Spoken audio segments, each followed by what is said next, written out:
너무 시끄러운 고독 다시 이 보흐밀 흐라발 지음 이 장실 옮김 5장 내가 보는 세상 만사는 동시성을 띤 왕복운동으로 활기를 띈다. 일제히 전진하는가 싶다가도 느닷없이 후퇴한다.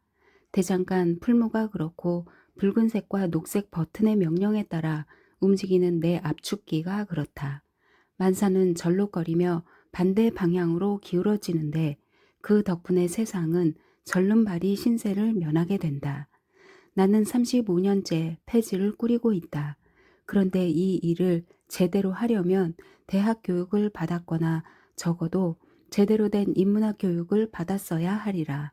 최적의 조건은 신학 학위가 아닐까 싶지만 내 직무를 이행하는 과정에서는 나성과 원이 상응하고 프로그레수스 아드 푸투름과 레그루수스 아드 오리기넴이 뒤섞인다. 그 모두를 나는 강렬하게 체험한다. 뜻하지 않게 교양을 쌓게 된 나는 행복이라는 불행을 짊어진 사람인데 프로그레수스 아드 오리기넴 근원으로의 전진과 레그레수스 아드 푸투름 미래로의 후퇴도 충분히 가능하다는 걸 이제야 깨닫기 시작한다. 사람들이 저녁 식사를 하며 프라하 석간 신문을 읽듯이 이제 나는 그런 생각들을 소일거리로 삼는다.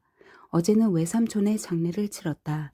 휴가철이었던지라 친구들이 모두 숲과 호수로 떠나고 없는 사이 돌연사한 삼촌은 7월의 폭염 속에 보름이나 초소에 방치되어 있었다.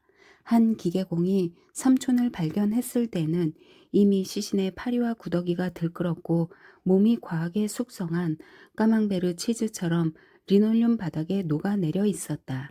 장의사 일꾼들이 삼촌의 옷에 남아있던 몇 가지 유품만 수습해 서둘러 나를 찾아왔다. 나는 럼주 한 병에 힘을 빌려 바닥에 녹아내린 삼촌의 유해를 삽과 흙손으로 긁어내야 했다. 평소에 내 지하실에서 하던 대로 삼촌의 몸의 마지막 흔적을 정성껏 거두어 모았다. 그런데 고속도로에서 차바퀴에 깔린 고슴도치처럼 바닥에 들러붙은 붉은 머리털을 긁어내기가 여간 힘들지 않아서 쇠막대를 가져다가 한 올 한 올 걷어내야 했다. 그렇게 수습한 것들을 관 속에 놓인 삼촌의 옷에 몽땅 쑤셔 넣었다. 그리고 아직 못에 걸려있는 철도원 모자를 삼촌의 머리에 씌우고 삼촌의 손가락 사이에는 이마누엘 칸트의 아름다운 글귀를 끼워 넣었다. 나의 생각을 언제나 더 크고 새로운 감탄으로 차오르게 하는 두 가지가 있다. 내 머리 위의 별이 총총한 하늘과 내 마음속에 살아있는 도덕률이다. 언제 읽어도 변함없는 감동을 불러일으키는 글귀였다. 하지만 나는 곧 마음을 고쳐먹고 젊은 칸트의 책을 들척이다가 더 아름다운 문장을 찾아냈다. 여름밤에 떨리는 미광이 반짝이는 별들로 가득하고 달의 형태가 정점에 이르는 순간 나는 세상에 대한 경멸과 우정, 영원으로 형성된 고도의 감각 속으로 서서히 빠져든다. 그러고 나서 나는 삼촌의 벽장 문을 열었다. 삼촌이 수집한 물건들이 그대로 있었다. 삼촌이 내게 곧잘 보여주었지만 나로선 흥미를 느낄 수 없었던 색색의 고철이 상자마다 가득했다. 삼촌은 영무원으로 일하던 시절에 종종 재미삼아 굴이나 노쇠, 쇠, 주석 같은 금속 조각을 선로 위에 놓아두었다가 기차가 지나간 뒤에 괴상한 형태로 우그러진 것들을 저녁이면 자전거를 타고 다니며 주워 모았다. 이 금속 조각들에는 그 모양새가 연상시키는 것에 따라 하나하나 이름을 붙였다. 동양의 나비들을 수집해 놓은 것 같기도 하고 사탕을 쌌던 알록달록한 은박지들처럼 보이기도 했다. 내가 상자에 담긴 것들을 관 속에 차례로 쏟아부어 삼촌의 몸을 귀한 쇠붙이들로 치장한 뒤에야 장의사 일꾼들이 관 뚜껑을 닫았다. 기가 막히게 아름다운 꾸러미를 만들 때처럼 내가 그 일에 공을 들인 덕에 삼촌은 고관대작처럼 잠들 수 있게 된 것이다. 그런 다음에야 나는 내 지하실로 돌아와 곳간의 사다리를 내려가듯 뒷걸음질로 계단을 내려왔고 맥주를 섞은 럼주를 들이켠 뒤 무형의 축축한 종이 반죽을 뜯어내기 시작했다. 생쥐들이 우글대는 구멍이 숭숭 뚫린 에메탈 치즈처럼 되어버린 덩어리였다. 나는 술을 한 모금씩 삼키며 그 혐오스럽고 걸쭉한 덩어리를 내 압축통 속에 집어넣었다. 그런 식으로 생쥐들이 지나다니는 통로를 무너뜨리고 거주지를 망가뜨리면서 그들의 보금자리를 송두리째 쑤셔 넣었다. 이틀 안에 일을 끝내고 내 지하실을 말끔히 비워야 했다. 이틀 뒤에 재고 조사가 예정되어 있어 작업장은 문을 닫은 상태였다. 매일 저녁 폐지 더미에 호스를 갖다 대어 적실 때는 이 모두가 이처럼 조밀한 점착성 물질로 엉길 거라고는 꿈도 꾸지 못했건만 종이 조각과 꽃, 책들이 산더미 같은 무게에 짓눌려 압축기에서 나오는 내 꾸러미보다 더 납작해져 있었다. 정말이지 이 일을 제대로 하려면 신학자였어야 하리라. 마지막 재고 조사 이후로 6달 동안 전혀 관심을 두지 않았던 폐기물 덤이었다. 폐지는 늪지 속의 오래된 나무 뿌리처럼 천천히 썩어갔다. 유리 덮개 밑에 반년은 잊고 방치해 두어 누렇게 변색하고 마른 빵처럼 딱딱해진 치즈랄까. 그렇게 쉰내를 풍겼다. 나는 밤늦게까지 일하다가 이따금 머리를 식히려고 배기갱으로 가곤 했다. 그곳에서는 5층짜리 건물을 통과하는 좁다란 수직 갱도 꼭대기에 일찍이 젊은 칸트가 보았던 별이 총총한 하늘 한 자락이 멀찌감치 보였다. 나는 손잡이 달린 맥주 단지를 들고 엉금엉금 기어서 뒷문으로 황급히 맥주를 사러 나갔다가 내 지하실까지 비틀거리며 돌아왔다. 지하실 탁자 위에는 희미한 전구 불빛 아래 내가 펼쳐둔 1000개론이 놓여 있었다. 화물용 승강기 옆에는 내가 만든 꾸러미들이 보초를 서고 있었다. 그날 나는 빈센트 반 고흐의 축축이 젖은 해바라기 복제화 100여 점을 처리하고 난 참이었다. 푸른 바탕에 노란 꽃들로 인해 꾸러미들의 옆구리가 금빛과 오렌지빛으로 반짝였다. 압착된 생쥐들과 녀석들의 은신처, 썩어가는 종이에서 발산되는 악취가 그 덕분에 다소 진정된 느낌이었다. 녹색 버튼과 붉은색 버튼을 누르면 압축판이 전진하거나 후진했다. 기계가 멈출 때마다 나는 술을 마시며 칸테 1000개론을 읽었다. 한 불멸의 정신이 침묵 속에서, 밤의 절대적인 침묵 속에서 그때까지 상상도 할 수 없었던 언어로 말하고 있었다. 물론 이해할 수는 있지만 정녕 설명할 수는 없는 개념들이다. 너무도 놀라운 글귀들이어서 나는 저 높은 곳의 별이 총총한 하늘 한 자락을 보려고 건물의 배기갱까지 뛰어가야 했다. 그러고 나면 역겨운 종이 더미와 손뭉치에 둘러싸인 생쥐 가족들에게로 돌아왔고 그들을 갈퀴로 찍어 압축통 속에 던져 넣었다. 폐지를 압축하는 사람 역시 하늘보다 인간적이라고는 할 수 없다. 그건 일종의 암살이며 무고한 생명을 학살하는 행위이지만 그래도 누군가 하지 않으면 안 되는 일이다. 그 전주에 나는 내 꾸러미들을 모두 피터르 브르이헐의 그림으로 감쌌는데 오늘은 반고흐의 해바라기로 애워쌌다. 노랑과 금색의 관역과 소용돌이가 내 비극적인 감정을 고조시켰다. 그렇게 나는 내 작품을 생쥐들의 무덤들로 수놓았다. 매 순간 일손을 멈추고 1000개론을 읽으며 짤막한 글귀들을 낚아채 캐러멜처럼 빨아먹으면서 장엄한 미에 도취되었다. 무한한 다양성이 사방에서 나를 엄습해왔다. 머리 위로는 뻥 뚫린 배기갱 너머로 별이 총총한 하늘이 보였고 발 밑에서는 프라하의 하수구와 시궁창마다 두 쥐 종족 간의 전쟁이 벌어지고 있었다. 20개의 꾸러미가 해바라기의 환한 빛을 바라며 20량의 화차로 연결된 열차처럼 화물용 승강기를 향해 나아갔다. 꽉 찬 내 압축통 안에서는 수평 나사 밑에서 생쥐들이 잔인한 수코양의 놀이개가 되었을 때처럼 외마디 비명조차 지르지 못한 채 풀죽이 되어갔다. 자비로운 자연이 공포를 열어 보이는 순간 그때까지 안전하다고 여겨졌던 모든 것이 자취를 감춘다. 진실이 드러나는 순간 고통보다 더 끔찍한 공포가 인간을 덮친다. 이 모두가 나를 망연자실하게 만들었다. 그렇게나 시끄러운 내 고독 속에서 이 모든 걸 온몸과 마음으로 보고 경험했는데도 미치지 않을 수 있었다니 문득 스스로가 대견하고 성스럽게 느껴졌다. 이 일을 하면서 전능의 무한한 영역에 내던져졌음을 깨닫고는 놀라움을 금할 수 없었다. 희미한 전구 불빛이 지하실을 비추었고 녹색이나 붉은색 신호가 들어오면 압축판이 전진하거나 후진했다. 이제 마지막으로 남은 것을 해치울 차례였다. 고된 작업도 막바지에 이르러 점토처럼 변해버린 종이 더미를 무릎을 이용해 삽으로 긁어 모았다. 축축하고 끈적거리는 물질을 마지막으로 한 삽 떠서 던지자니 이 도시의 하수도 깊은 곳에 버려진 시궁창 밑바닥을 긁어내는 청소부라도 된 기분이었다. 나는 마지막 꾸러미 안에 1000개론을 활짝 펴서 올려두었다. 꾸러미를 철사로 단단히 동여맨 뒤 굴려서 이동대에 싣고 같은 모양의 다른 꾸러미들에 합류시켰다. 그러고 나서 양팔을 늘어뜨리고 계단에 털썩 주저앉아 흔들리는 두 손이 차가운 시멘트 바닥에 닿았다. 21송이의 해바라기가 어두운 지하 은신처를 훈훈하게 덮여주었다.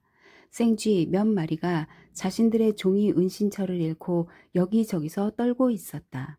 그중 하나가 돌연 내 앞을 막아 서더니 위협적인 공격 자세로 펄쩍 뛰어올라 나를 물어 넘어뜨리려 했다. 아니면 그저 상처를 입히려고 한 것인지도. 그 가냘픈 몸이 혼신의 힘으로 덤벼들며 내 축축한 신발창에 이빨을 박았다. 녀석이 덤빌 때마다 나는 슬그머니 밀어냈지만 녀석은 지칠 줄 모르고 다시 공격을 감행했다. 그러다 결국 힘이 다하자 구석에서 몸을 도사린 채 나를 빤히 내 눈을 뚫어지게 들여다보았다. 나는 사시나무처럼 떨다가 녀석의 시선에서 별이 총총한 하늘을 능가하고 내 영혼에 깃든 도덕률을 능가하는 무언가를 보았다. 그 순간 청천벽력처럼 눈앞에 아르투어 쇼펜하우어가 나타났다. 사랑은 지고의 율법이며 이런 사랑은 연민이다. 쇼펜하우어가 거친 해결을 그토록 혐오했던 이유가 문득 이해되었다. 그래도 두 사람 다 서로 대적하는 군대를 지휘하지는 않았으니 얼마나 다행한 일인가.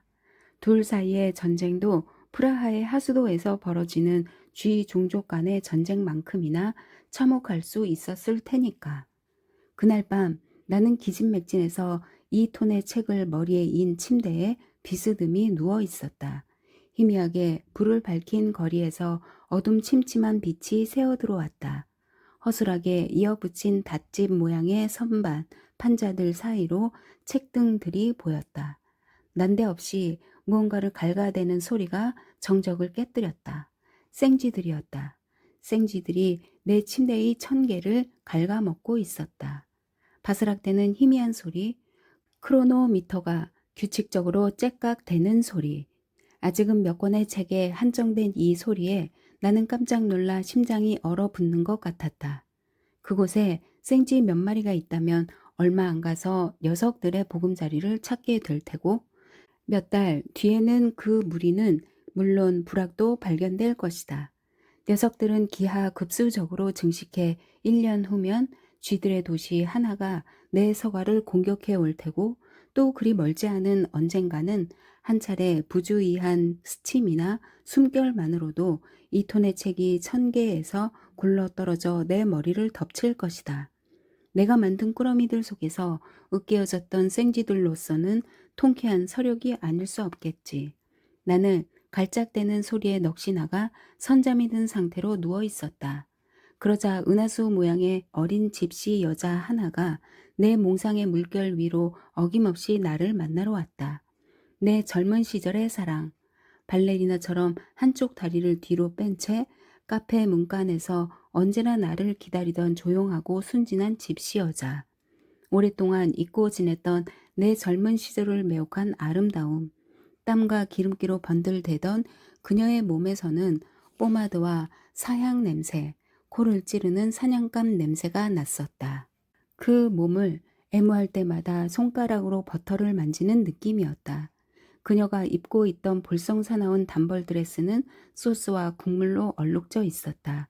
그리고 건물 잔해 속에서 널빤지들을 주워 집까지 날라오느라 그녀의 어깨에는 석회와 썩은 나무 자국이 길게 나 있었다. 그녀를 처음 만난 건 전쟁이 막바지에 이르렀을 즈음이었다. 나는 카페를, 그렇다, 카페 호르키를 나선 참이었다. 그녀가 내 뒤를 한 발짝도 놓치지 않고 바짝 따라왔다. 기다리게 하거나 나보다 앞서는 일도 없이 종종 걸음으로 소리 없이 뒤따라왔다. 교차로에 다다른 순간 내가 어깨 너머로 돌아보며 말했다. 잘 가요. 난 이제 저리로 가야 해요. 그러자 그녀는 자기도 그 길로 간다고 했다. 루드밀라 거리로 접어들며 그녀를 떼어놓을 심산이었지만 그녀도 그리로 간다고 했다. 나는 일부러 희생이라 불리는 장소에 이르러 그녀에게 작별을 구하려고 했다. 그런데 웬걸 그녀도 나와 같은 길로 간다고 했다. 결국 우리는 내가 사는 영원이라는 이름의 강기슬까지 함께 걸었다. 그렇게 그녀는 내 아파트 가로등 밑까지 따라왔다. 잘 가요. 나는 그녀에게 작별을 구했지만 그녀는 자기도 거기 산다고 했다. 그래서 그녀가 들어가도록 비켜서 주었는데 그녀는 내가 먼저 들어가는 걸 보겠다고 고집을 피웠다. 하는 수 없이 나는 어두운 복도로 들어섰고 마당 계단을 내려가 문의 열쇠를 꽂았다. 그런 다음 뒤돌아서서 그녀에게 잘 가라고 했다.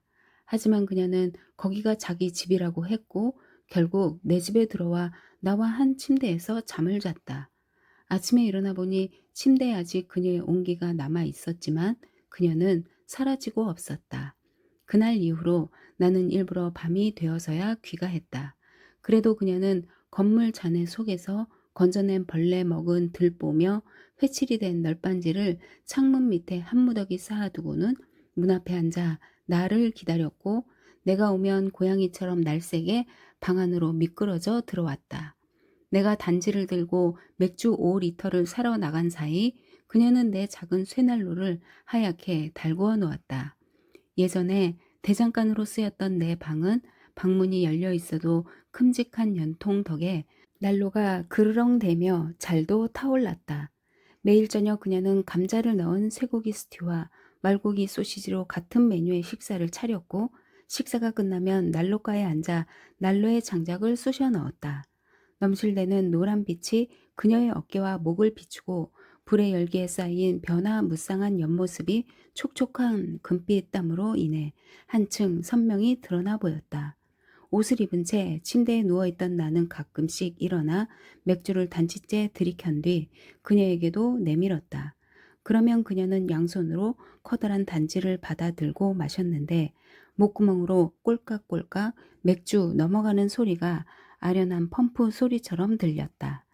처음에 나는 그녀가 항시 불을 지피고 있는 모습을 보며 내 마음을 사기 위해 그러는 줄 알았다. 하지만 아니었다.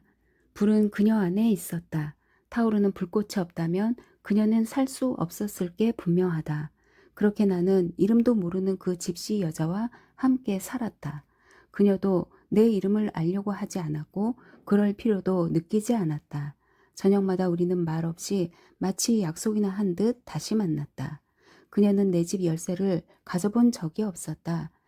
내가 시험 삼아 자정 넘어 귀가한 적도 있는데 그때마다 문을 열기 무섭게 슬그머니 그림자 하나가 끼어들어 왔다. 그녀가 곧 성냥을 그어 종이에 불을 붙일 테고 얼마 안 가 난로에서는 그녀가 집어넣은 장작이 타며 불꽃이 튈 것이었다. 창문 밑에는 그녀가 정성껏 쌓아둔 장작이 한 달치나 있었다. 전구 불빛 아래서 조용히 빵을 쪼개는 그녀는 마치 성체를 받아 모시는 사람 같았다. 그녀가 치맛자락에 빵 부스러기를 모아 담아 경건한 몸짓으로 불 속에 던져 넣었다. 그러고 나면 우리는 불이 모두 꺼진 방 안에 누워 천장에 눈길을 고정한 채 빛과 그림자가 춤추듯 일렁이는 모습을 지켜보았다. 자리에서 일어나 탁자 위에 놓인 맥주 단지를 집어들라치면 해초와 수중 식물로 가득한 수족관에 와 있는 기분이었다. 아니면 보름달 밤에 깊은 숲속에서 흔들리는 그림자들과 함께 있는 듯한 느낌이랄까. 나는 맥주를 마시며 알몸의 집시 여자를 바라보았고 그녀는 흰자 위가 반짝이는 눈으로 내게서 시선을 떼지 않았다. 환한 조명보다 이런 어스름 속에서 우리는 서로를 더 자세히 볼 수 있었다. 사실 나는 땅거미가 지는 해질 무렵을 너무도 사랑했다. 하루 중에서 무언가 굉장한 일이 닥칠 것만 같은 기분에 젖는 유일한 순간이었다. 이런 불확실한 시각에는 모든 거리와 장소가 평소보다 더 근사해 보였다. 사람들의 표정도 명상에 잠긴 듯 온화해졌고 그 순간만은 나 역시 아름다운 청년이 된 것 같은 환상에 빠졌다. 거울이나 상점 진열 창을 힐끗거리면 주름살 하나 없는 내 모습이 보였고 놀란 내 손가락들이 얼굴을 더듬었다. 날마다 해질녘이면 아름다움을 향해 가는 문이 열렸다. 반쯤 열린 난로 속에서 인걸불이 붉게 타올랐다. 집시 여자가 일어나 다시 장작을 집어넣었다. 카렐 광장에 자리한 성당의 이그나티우스 로열라 성인처럼 그녀의 몸이 금빛 후광으로 빛났다. 그녀는 내 몸 위에 길게 엎드려 내 얼굴을 들여다보면서 손가락 하나로 내 코와 입술선을 따라 그리며 간간히 입을 맞추었다. 우리는 손으로 모든 것을 말하며 망가진 쇠난로에서 타는 불똥을 응시하면서 그렇게 누워 있었다.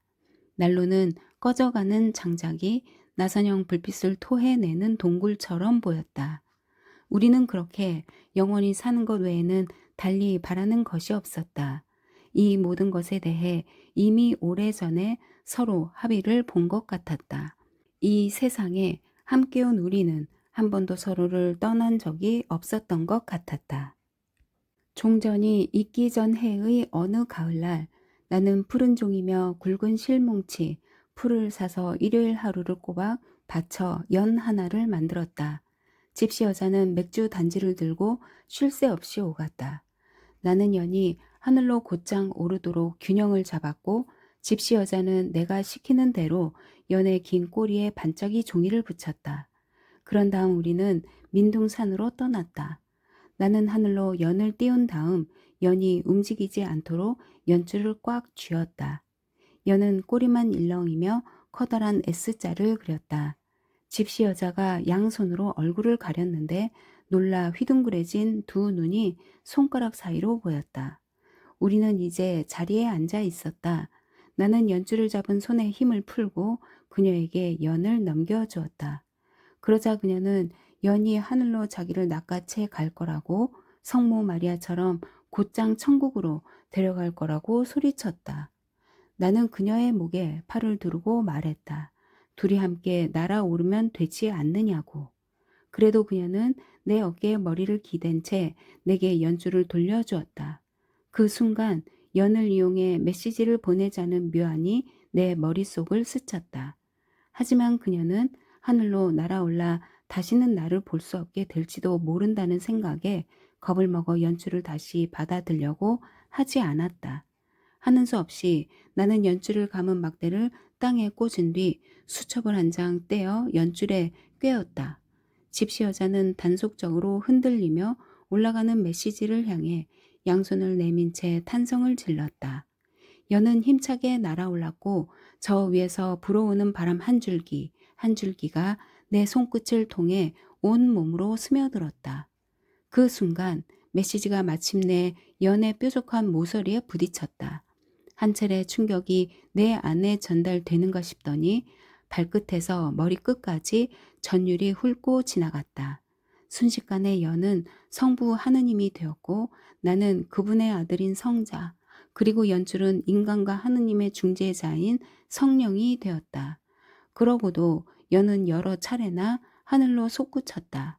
그제야 집시 여자는 용기를 내어 연줄을 잡았다.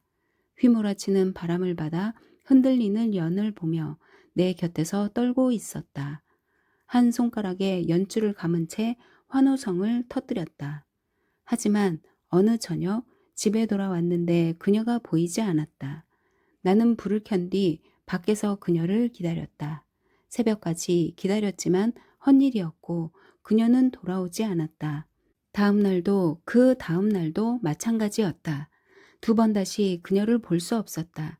한개비 장작처럼 성령의 숨결처럼 단순했던 내 어린 집시 여자.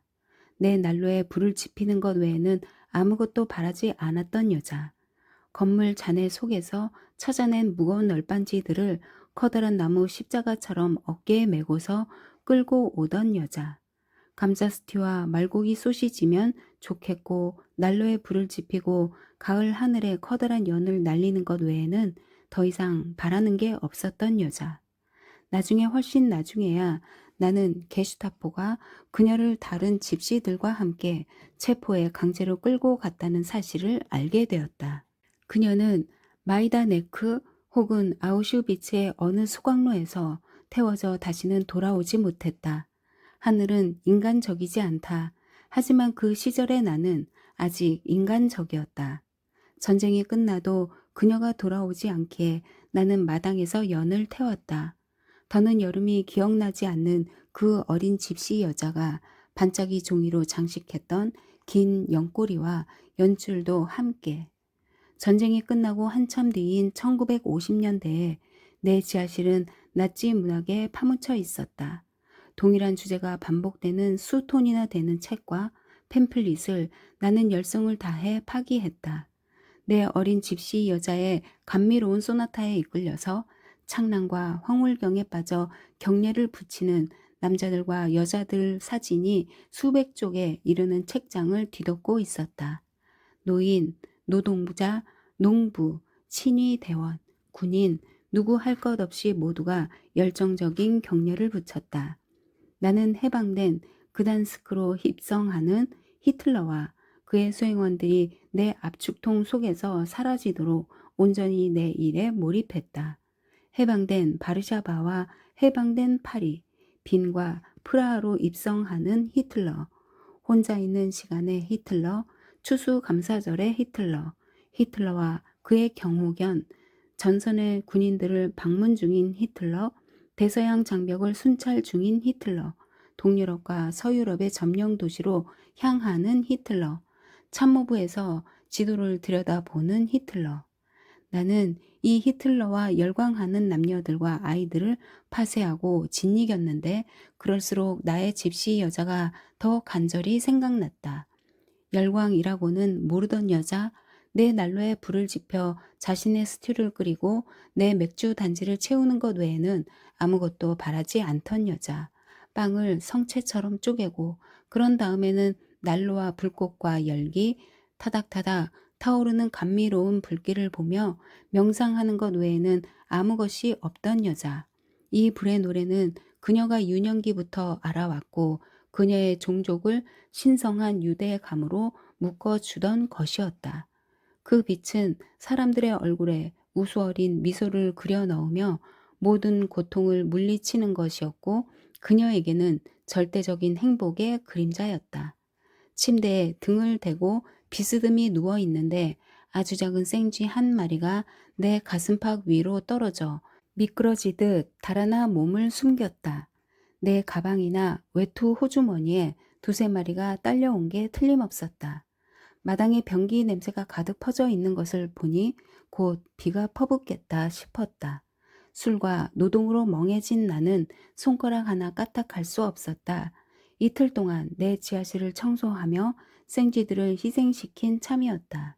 그저 책이나 갉아먹고 폐지 더미에 뚫린 구멍 속에 살며 그 작은 둥지 안에서 새끼들을 낳고 키우는 것 외에는 아무것도 바라지 않는 소박한 짐승들인데 추운 밤이면 내 품 안에서 공처럼 웅크렸던 내 어린 집시 여자처럼 몸을 사린 생쥐들이다. 하늘은 인간적이지 않다. 그래도 저 하늘을 넘어서는 무언가가 연민과 사랑이 분명 존재한다. 오랫동안 내가 잊고 있었고 내 기억 속에서 완전히 삭제된 그것이. 6장.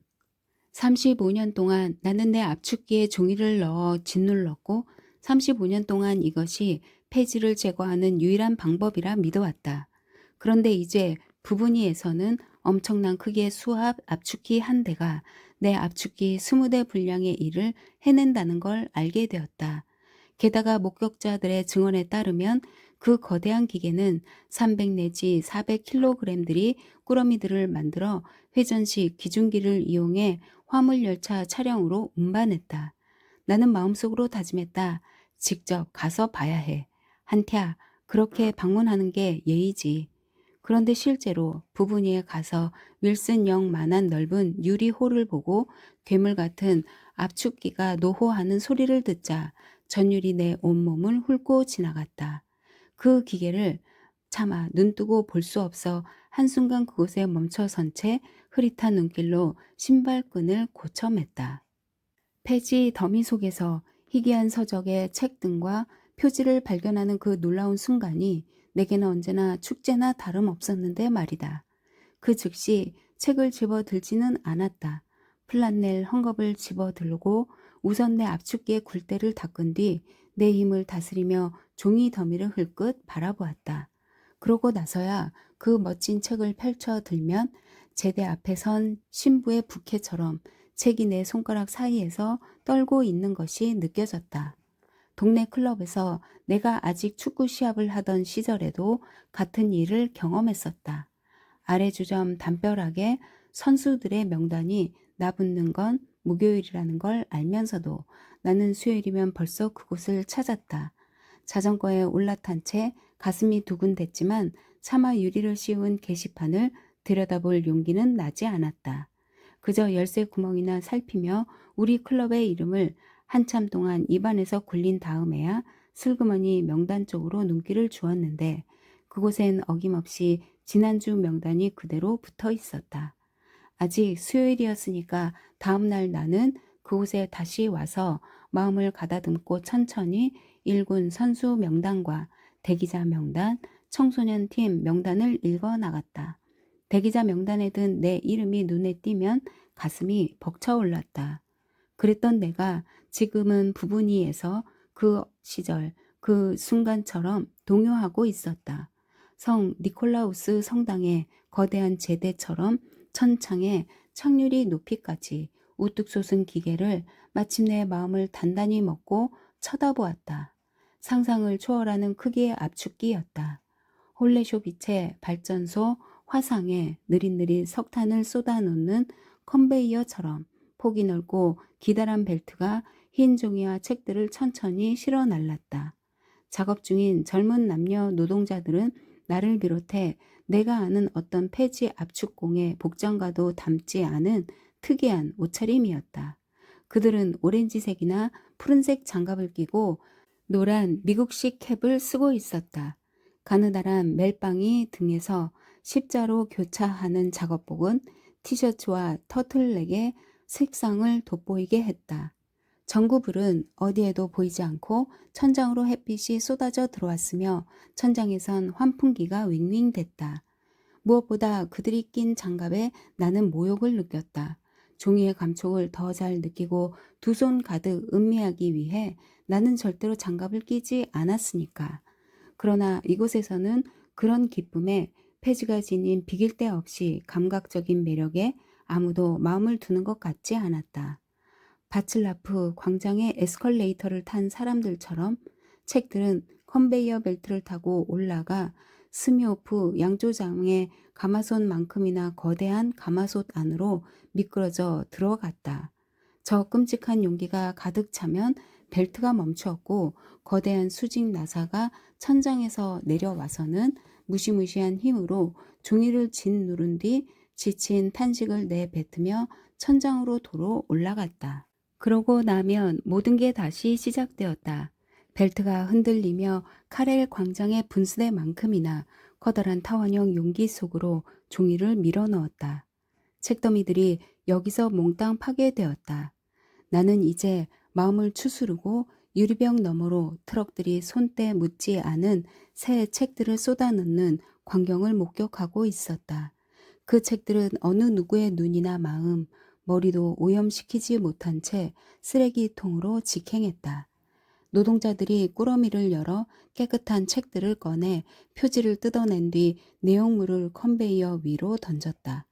떨어지는 책들이 내장을 드러내며 여기저기 펼쳐졌지만 책장을 들춰보는 이는 아무도 없었다.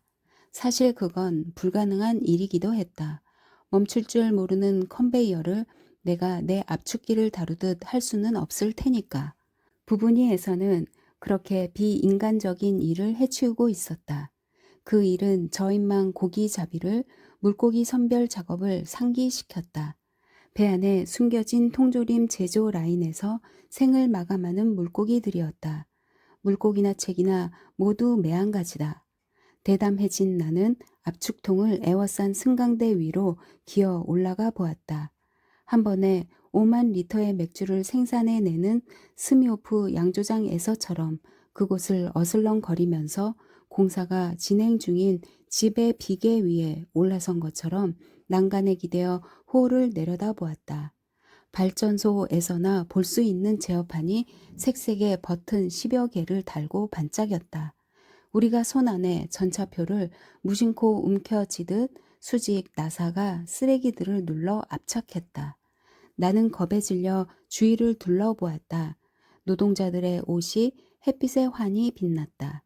스웨터들과 캡들이 앵무새나 꾀꼬리, 물총새의 깃털처럼 요란한 색깔의 향연 속에 길을 잃고 있었다. 소름 끼치는 일은 그것만이 아니었다.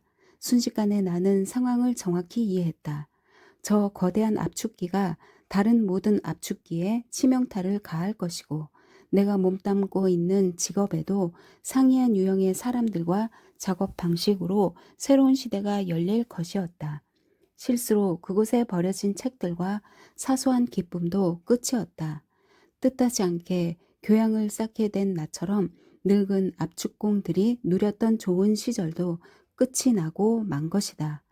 이제 사람들은 다른 방식으로 사고하게 되었으니까. 매 꾸러미에서 책을 한 권씩 골라 보너스로 준다 해도 나는 거기서 끝장이었고 내 친구들도 마찬가지였다. 책 속에서 근본적인 변화의 가능성을 찾겠다는 열망으로 우리가 종이 더미에서 구해낸 장서들도 모두 끝장이었다.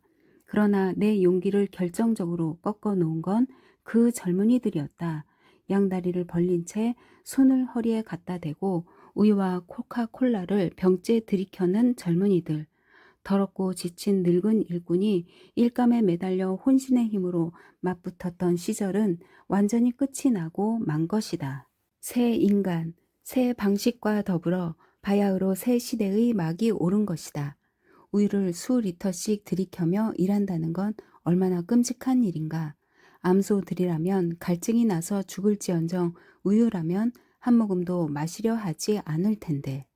나는 차마 눈뜨고 볼 수 없는 그 광경에서 눈길을 돌려 기계의 수압에서 약이 되는 결과를 보기 위해 압축기 주위를 서성거렸다. 올샤니 묘지에 부유한 가족 무덤이나 베르하르트 하임가의 내화성 금고만큼이나 커다란 꾸러미가 회전식 기중기 용기에 혼자 올라앉았다. 그러자 도마뱀처럼 생겨 먹은 기중기가 요동을 치며 돌아서더니 꾸러미를 곧장 화물 차량에 실었다. 나는 손차양을 하고서 그 모든 것을 지켜보았다. 노동의 닳고 포도나무 가지처럼 옹이가 진 더러운 손. 나는 손을 다시 내려뜨렸고 팔을 건들거리면서 그곳에 남아 있었다. 마침 휴식 시간이라 컨베이어가 멈췄다. 노동자들은 앞전과 서류 뭉치와 고지 사항이 어지럽게 나붙은 큰 벽보 밑으로 가서 앉아 간식을 꺼내 들었다. 웃고 떠들며 치즈와 소시지가 든 샌드위치를 보란 듯이 우유와 코카콜라와 함께 먹어댔다. 그들이 나누는 쾌활한 대화의 동강을 듣는 것만으로도 나는 난간에 몸을 기대야 했다. 그들이 사회주의 노동 단원들이라는 걸 알 수 있었다. 업체 측 비용으로 금요일이면 버스 한 대가 그들을 크르코 노셰의 별장으로 데려다 준다는 것과 지난 여름에는 프랑스와 이탈리아를 방문했다는 것도 알 수 있었다. 올해는 그리스와 불가리아를 짧게 다녀올 계획이라고 그들은 담배에 불을 붙이며 말했다. 그들은 서로를 부르며 명단에 이름을 올렸고 여행에 빠짐없이 참여하도록 서로를 부추겼다. 이미 중천에 뜬 해에 몸을 그을리려고 그들이 반 벌거숭이가 되는 것을 보면서도 나는 놀라지 않았다. 그들은 오후 시간을 어떻게 쓰면 좋을지 망설이고 있었다. 강에서 수영을 할 것인지 아니면 모드르자니에서 축구 시합을 할 것인지를. 그들의 그리스 휴가 계획은 나를 송두리째 뒤흔들어 놓았다. 헤르더와 헤겔의 책들은 나를 고대 그리스에 던져 놓았고 프리드리히 니체는 디오니소스적인 관점에서 세상을 바라보는 방법을 가르쳐 주었건만 내가 막상 휴가를 떠나본 적은 없었다. 이를 따라잡느라 휴가는 늘 온데간데 없이 사라졌고 하루라도 결근을 하면 소장은 가차없이 추가로 이틀을 더 근무하게 했다. 어쩌다 하루 쉬는 날이 찾아와도 나는 수당을 받고 일하러 갔다. 일이 항시 밀려 있는 데다 내 역량을 넘어서는 종이 더미를 생각하면 마음이 편치 않았으니까. 사르트르 양반과 까미 양반이 특히 후자가 멋들어지게 글로 옮겨놓은 시시포스 컴플렉스는 지난 35년 동안 내 일상의 몫이었다.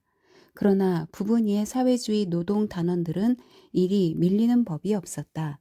고대 그리스의 미 소년들처럼 볕에 그을린 남녀 젊은 사람들이 작업을 재개하고 있었다. 아리스토텔레스도 플라톤도 괴테도 불멸의 고대 그리스도 모르는 그들은 헬라스에서 여름을 보내는 일에도 그저 무덤덤하기만 했다. 불안에 곤두선 책장들을 무심한 눈길로 바라보며 그 안에 숨겨진 가치 따위는 전혀 아랑곳 없이 냉정하게 작업을 이어갔다. 누군가가 쓴 책들이었다. 누군가가 교정을 보고 읽고 사파를 넣고 잇따라 인쇄에 들어가 재본되어 나온 책들일 것이다. 누군가가 가독성이 없다는 결정을 내리고 검열하고 쓰레기장으로 보낸 책들이었다. 그렇게 책들은 트럭에 실려 이곳에 왔을 것이다. 노란색과 오렌지색 장갑을 낀 노동자들이 책들의 내장을 꺼내 곤두선 책장들을 무정한 컨베이어 벨트 위로 던진다. 그것들은 거대한 피스톤 밑으로 조용히 흘러들어 보따리 크기로 압축된 뒤 제지 공장에서 생을 마친다. 거기서 글자로 오염되지 않은 깨끗한 새 종이로 탄생해 머지않아 새로운 책들로 인쇄될 날을 기다리게 될 것이다. 그렇게 나는 난간에 몸을 기댄 채 인류의 작업을 지켜보고 있었는데 한 여교사가 초등학생들을 인솔해 환한 햇빛 속으로 들어오는 모습이 보였다. 현장 학습을 온 모양이었다. 여교사는 아이들에게 폐지의 재활용 과정을 설명하고자 했다. 그러면서 정말 어이없게도 책 한 권을 집어들더니 학생들의 주의를 집중시키고는 책의 내용물을 뜯어내는 시범을 당당히 해보였다. 그리고 나자 아이들이 순서대로 한 명씩 책을 들어 표지를 뜯어내려고 안간힘을 썼다. 책들은 반항하며 버텨보려 했지만 작은 손가락들을 당해내지 못했다. 노동자들이 몸짓으로 아이들을 부추겼고 작업은 순조롭게 진행되어 순진한 얼굴들이 환히 빛났다. 나는 끝내 리부시의 닭 가공 공장을 떠올리지 않을 수 없었다. 컨베이어 벨트를 타고 일정한 속도로 내려오는 살아있는 닭들의 내장을 숙련된 동작으로 뜯어내던 여공들도 저 아이들과 똑같았다. 그 젊은 여자들도 웃고 농담을 하며 작업을 했다. 반쯤 죽거나 살아있는 닭들로 가득한 무수한 닭장이 슬로프를 타고 내려왔다. 달아난 몇 마리가 트럭 위에 내려앉아 있는 동안 다른 몇 마리는 닥치는 대로 모이를 쪼아댔다. 컨베이어 벨트 앞에 선 여공들의 손에서 형제들의 목이 꼬챙이에 꿰이는 순간에도 달아날 생각을 하지 못한 채 나는 고개를 떨구었다. 아이들은 혼신의 힘을 다해 배우느라 스웨터와 재킷까지 벗어던졌다. 그래도 어떤 책들은 힘을 모아 맞서 단단한 단면으로 두 남자아이의 손톱을 까 뒤집어 놓았다.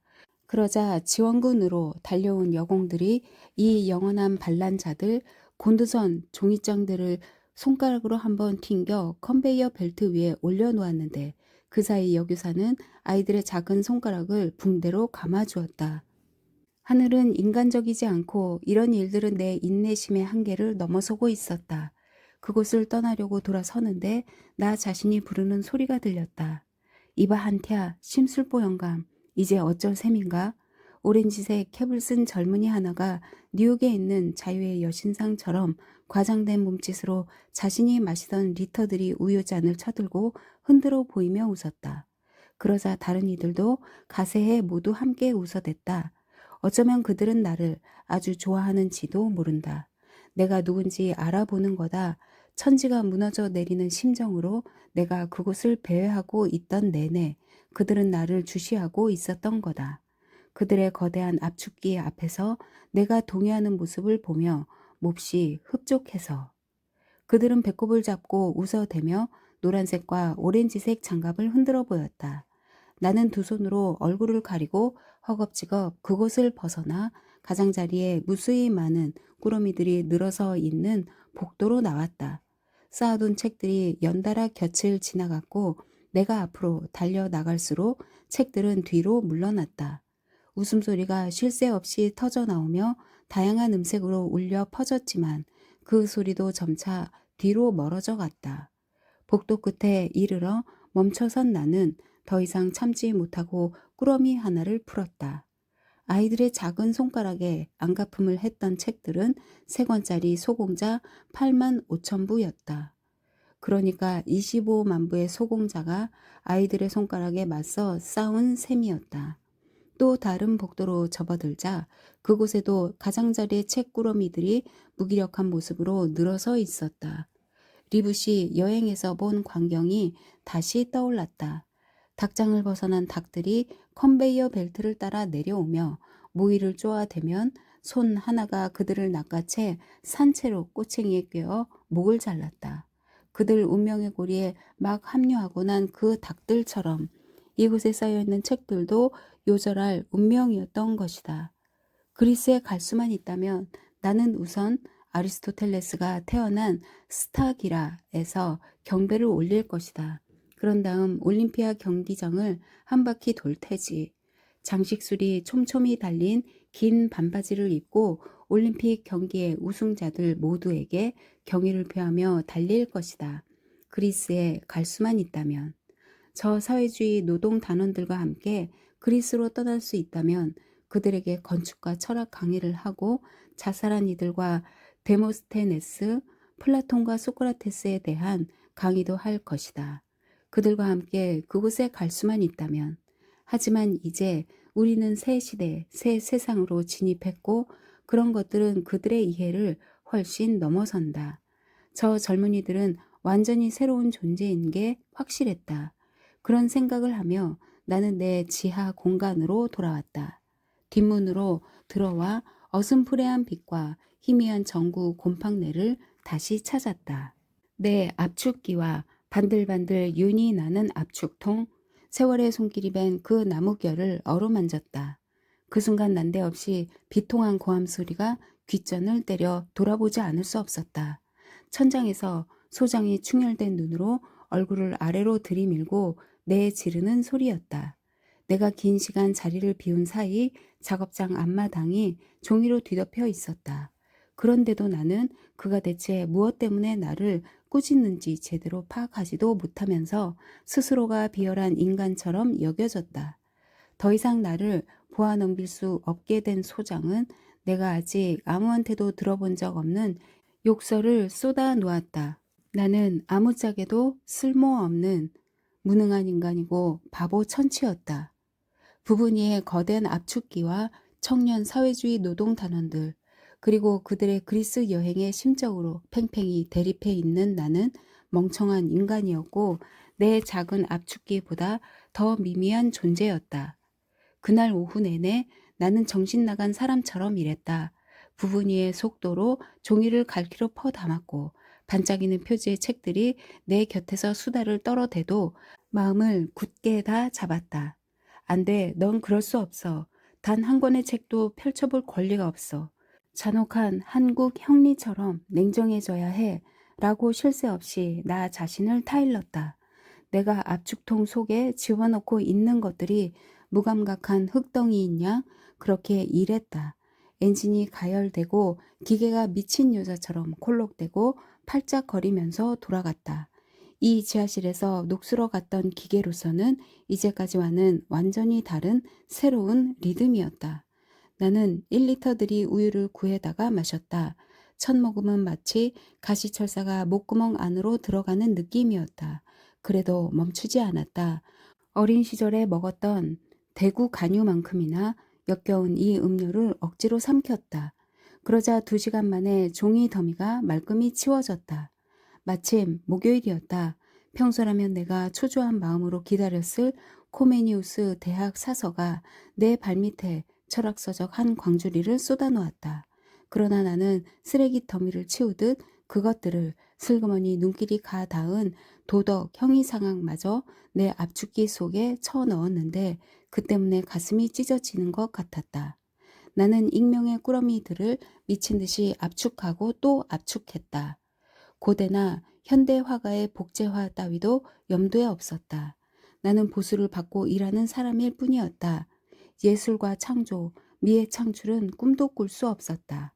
그런 속도로 일하면 혼자서도 사회주의 노동단원이 되어 연 50%의 생산성 향상을 약속할 수 있을 것 같았다.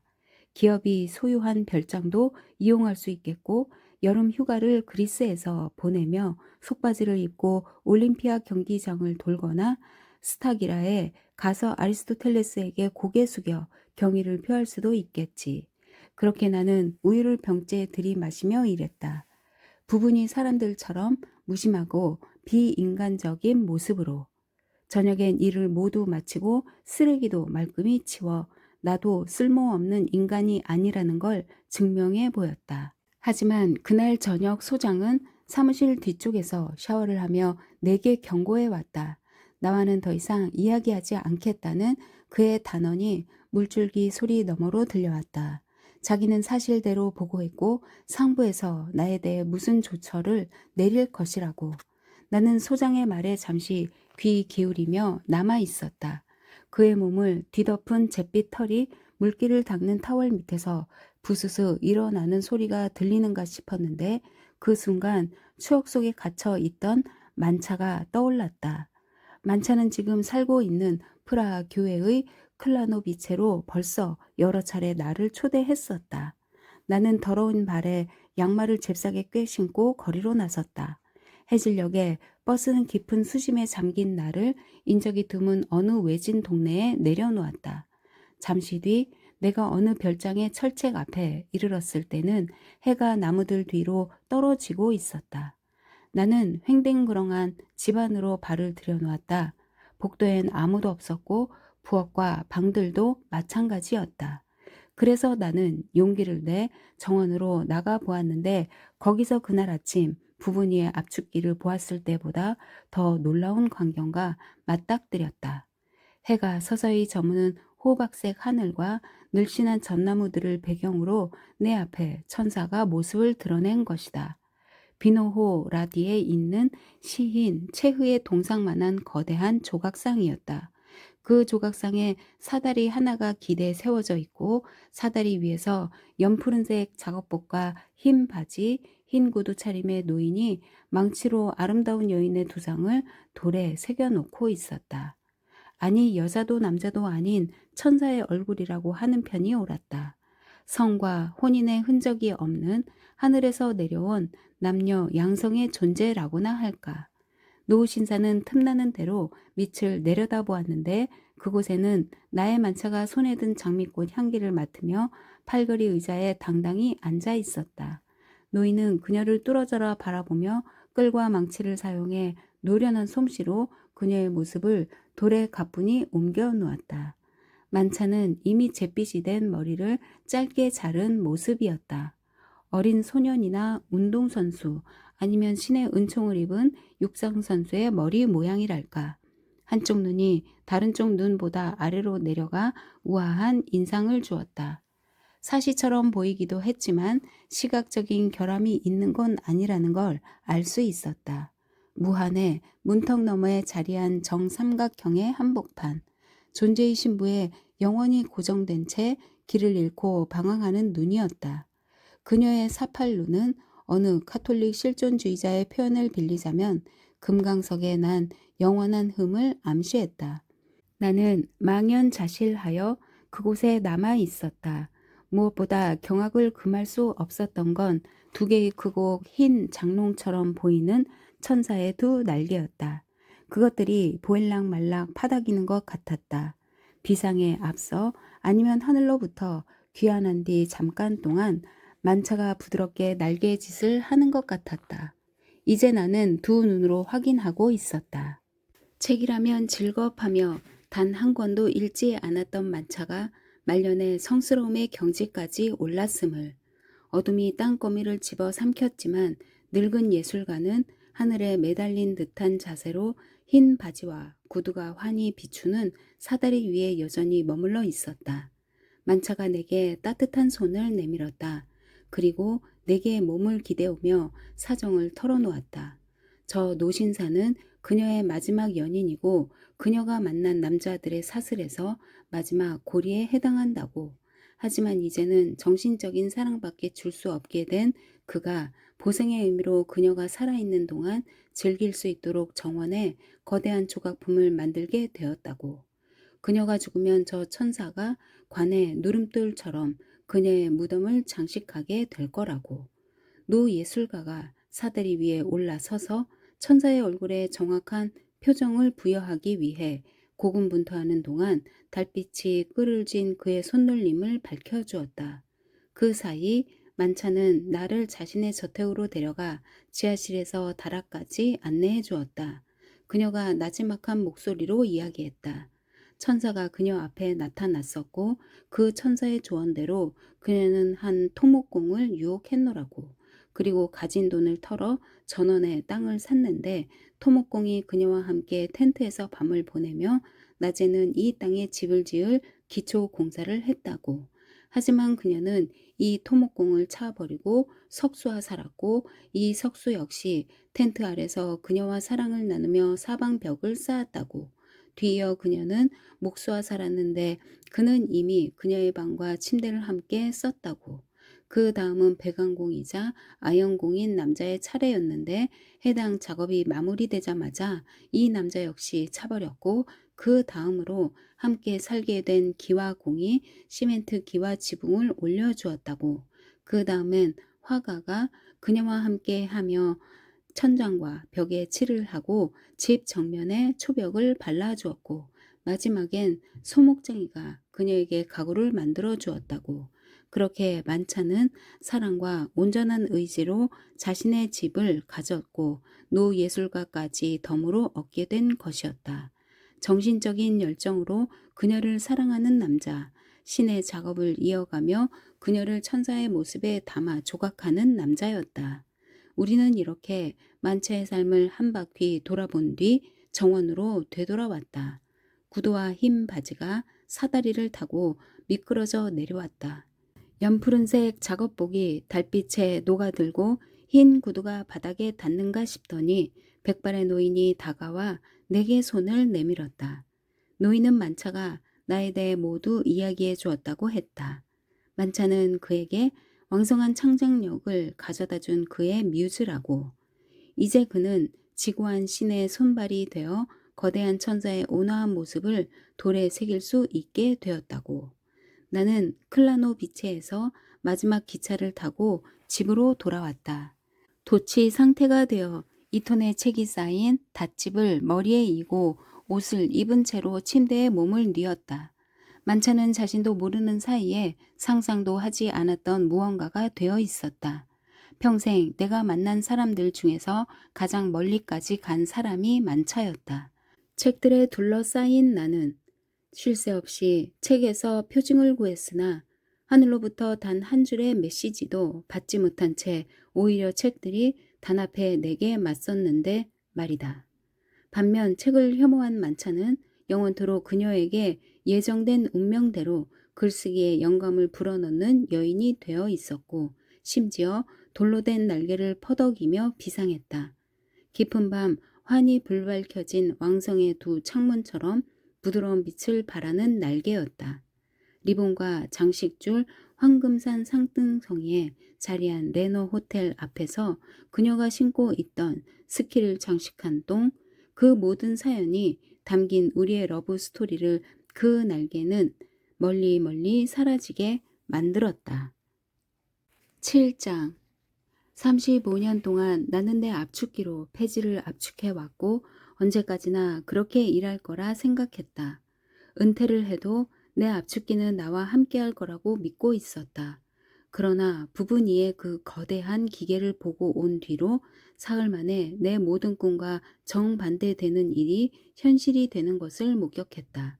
어느 날 아침 사회주의 노동단원인 두 청년이 작업장 마당에 서 있는 모습을 보았다. 노란색 장갑에 오렌지색 캡, 높다란 가슴 바지가 달린 푸른색 멜빵 바지 차림에 초록색 터들넥을 받쳐 입은 품새가 야구 시합이라도 하려는 사람들 같았다. 소장은 좋아서 어쩔 줄 모르며 그들을 내 지하실로 데려와 내 압축기를 보여주었다. 그들은 곧 제 집에 온 사람들처럼 스스럼 없이 행동하며 내 탁자 위에 깨끗한 종이를 한 장 깔더니 자신들의 우유병을 올려놓았다. 굴욕감에 잔뜩 긴장한 나는 뼛속 깊이 퍼뜩 깨달음을 얻었다. 나는 새로운 삶에 절대로 적응할 수 없을 것이었다. 코페르니쿠스가 지구가 더는 세상의 중심이 아니라는 걸 밝혀내자 대거 자살을 감행한 그 모든 수도사들처럼 그때까지 삶을 지탱해준 세상과는 전혀 다른 세상을 그들은 상상할 수 없었던 거다. 소장은 나더러 마당에 나가 비지를 하라고 했다.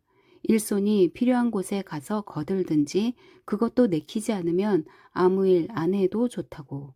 다음 주면 나도 그곳을 떠나 멜란트리흐 인쇄소 지하실에서 백지를 꾸리도록 되어 있다고. 갑자기 눈앞이 캄캄해졌다. 35년을 잉크와 얼룩 속에서 일해온 내가 더럽고 냄새나는 폐지 더미 속에서 선물과도 같은 멋진 책 한 권을 찾아낼지 모른다는 희망으로 매 순간을 살아온 내가 이제 비인간적인 백색 꾸러미들을 만들어야 하는 처지에 놓이게 되다니. 이런 통고를 받자 나는 평정심을 잃고 벌렁 낮아빠졌다. 흐느적대는 꼭두각시처럼 계단 맨 아랫단에 주저앉았다. 소장의 통고에 마음이 몹시 갑갑해졌고 입가에는 실성한 미소가 떠올라 사라질 줄 몰랐다. 그렇게 나는 두 청년을 바라보며 그 자리에 남아 있었다. 따지고 보면 청년들로서도 어쩔 수 없는 일이었다.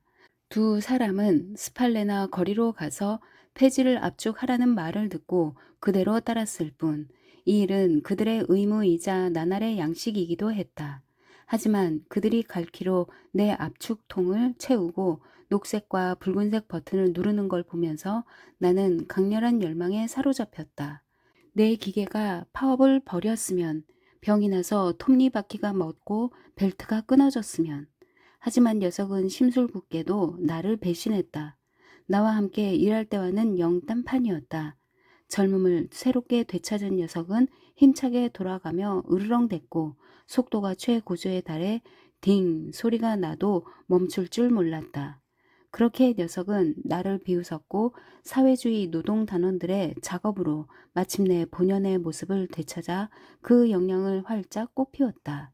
2시간이 지나자 그 청년들은 그곳에서 수년간 일해온 사람들처럼 보였다. 각자 작업을 분담해 한 명이 갈퀴를 들고 천장까지 닿은 폐지 더미 위에 올라앉아 종이를 무더기 압축통 속으로 떨어뜨렸다. 그런 식으로 1시간 만에 5꾸러미가 완성되었다. 소장은 시시때때로 뚜껑문 위에서 몸을 숙이고 나를 훔쳐봤고 작고 포동포동한 두 손으로 과장되게 박수를 치면서 브라보, 브라보시모, 몰로치라고 외쳤다. 지친 나는 눈꺼풀이 반쯤 감겨 그곳을 떠나려 했지만 두 다리가 더 이상 말을 듣지 않았다. 굴욕감에 몸이 마비되었다. 기계가 딩딩 역겨운 소리를 내며 그 위세가 곧 절정에 이를 것임을 알려오자 내 신경이 곤두섰다. 청년의 갈퀴가 대기 중에 번뜩이는 순간 나는 압축통 속으로 떨어지기 직전에 책 한 권을 바닥에서 낚아채 작업복에 대고 닦았다. 잠시 책을 가슴에 껴안자 그 차가운 감촉이 내 몸을 덮여주었다. 어머니가 아이를 품에 안듯이 나는 힘주어 책을 품에 안았다. 너무 세게 안은 성서가 반쯤 몸속으로 파고든 콜린 광장의 얀후스 조각상처럼 두 청년은 나를 보고 있지 않았다. 내가 보란듯이 책을 내밀어도 전혀 관심이 없었다. 나는 내 안에 남은 힘을 끌어모아 책 표지를 들여다보았다. 찰스 린드버그가 대서양 상공을 처음 비행했던 경험을 들려주는 기대했던 대로 멋진 책이었다. 그러자 습관처럼 성삼위일체 성당의 성기관리 책임자인 프란티크 슈트름이 생각났다. 이카루스가 그리스도를 예고한 인물이라고 확신했던 그는 서적이든 팸플릿이든 잡지든 비행과 관련된 인쇄물이라면 무엇이든 수집했다. 이카루스는 하늘에서 떨어져 바닷속에서 산산조각 났다는 것만이 예수와의 유일한 차이점이었다.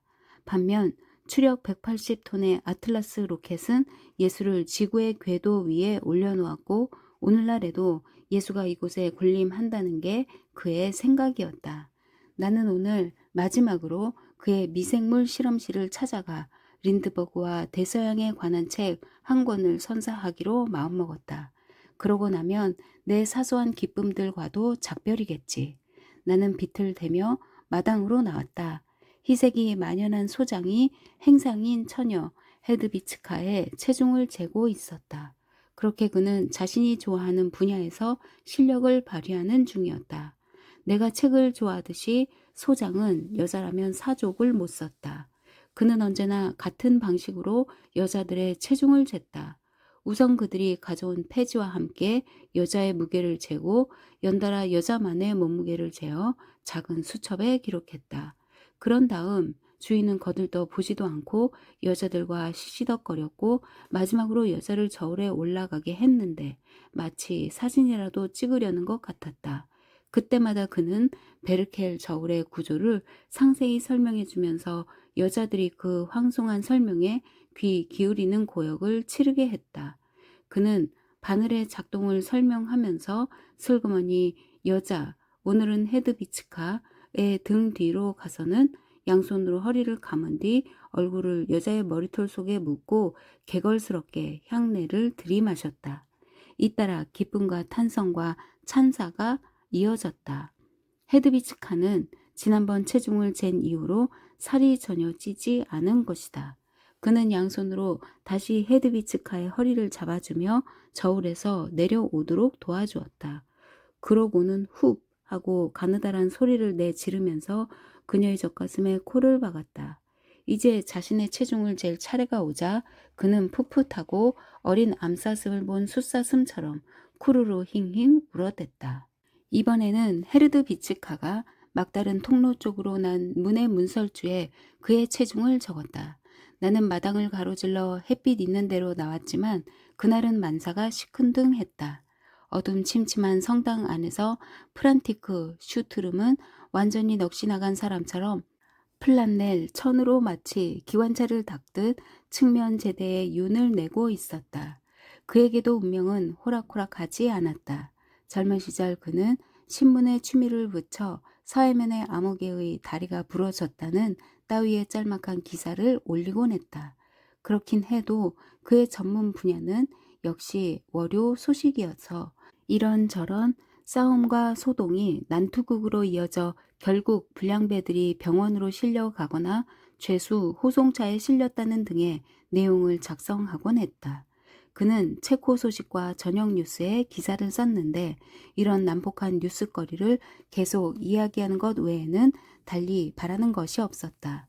그러나 부친이 사망하자 성기 관리 책임자의 직무를 이어받아야만 했는데 그래도 틈나는 대로 머릿속에서 구시가지와 신시가지에서 벌어진 추태에 대해 쓰는 일을 멈추지 않았다. 그리고 사제관에 있는 자신의 작은 방에 틀어박혀 낡은 주교 의자에 느긋하게 앉아서는 비행 관련 책자를 꺼내 새로운 비행기 모델이나 제작자에 대한 글을 닥치는 대로 탐독했다.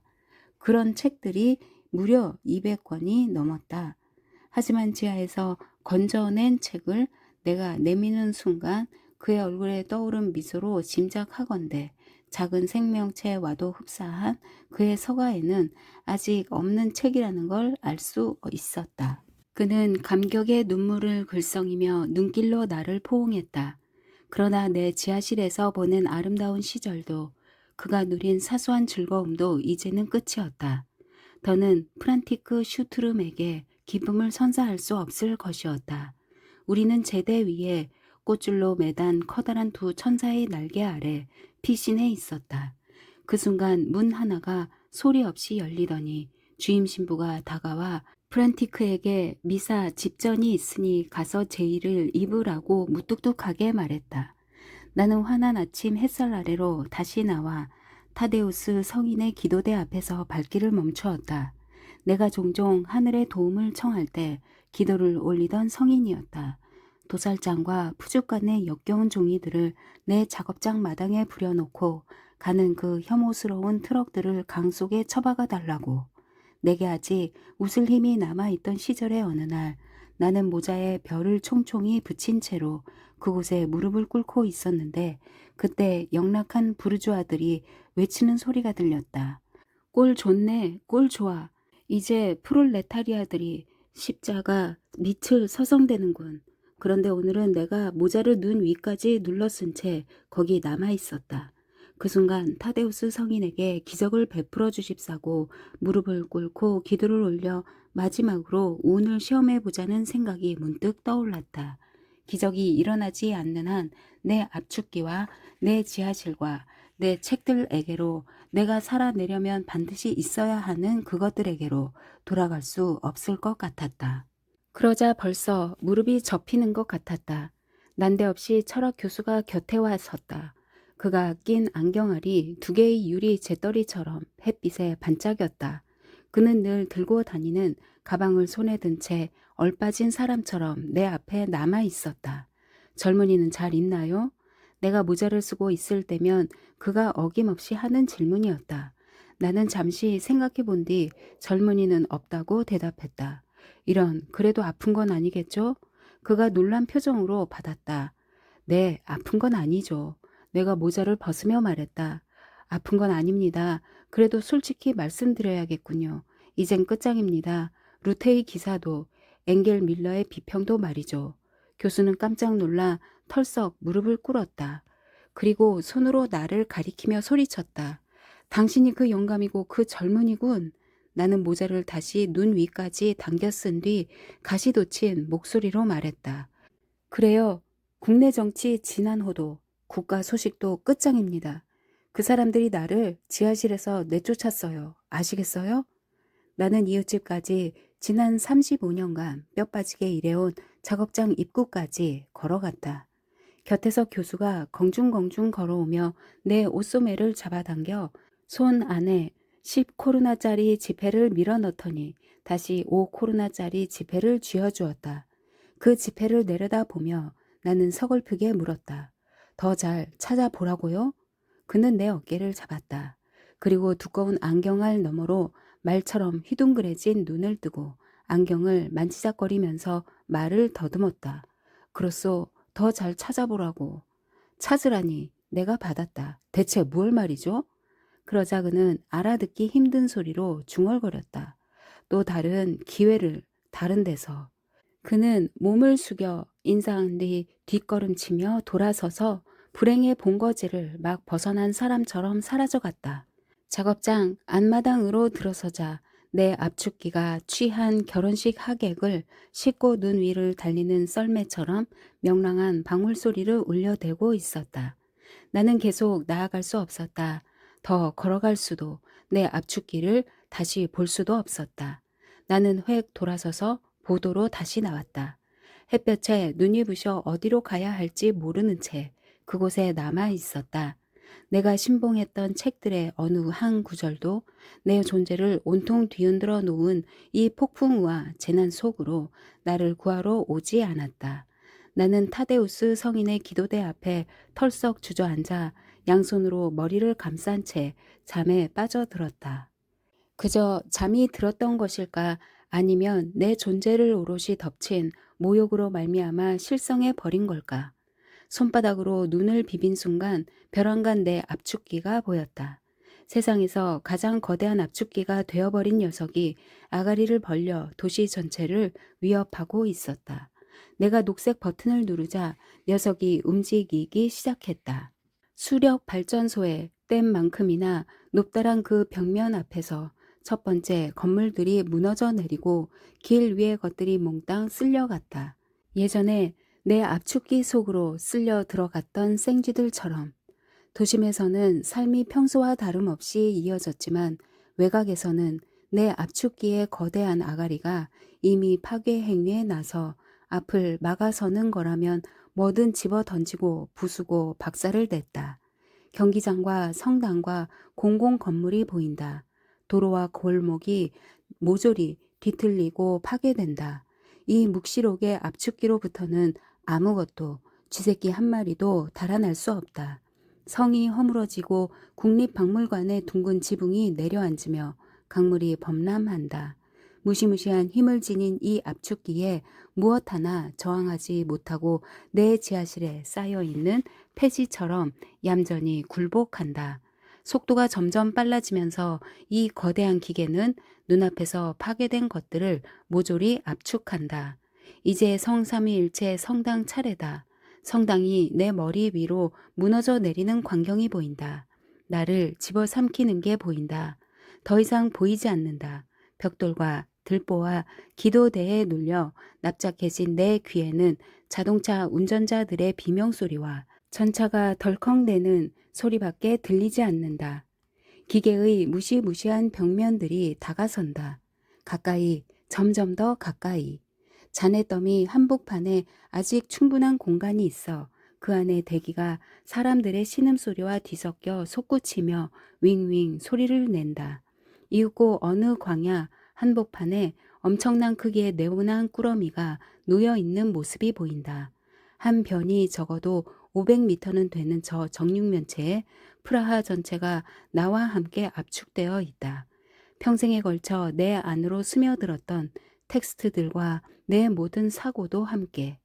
내 삶이라고 해봐야 저 아래 내 지하실에서 사회주의 노동단원 2명이 진이겨대는 작은 생쥐 한 마리만도 못한 것이긴 하지만 깜짝 놀라 눈을 떠보니 내가 타데우스 성인의 기도대에 여전히 무릎을 꿇고 있었다.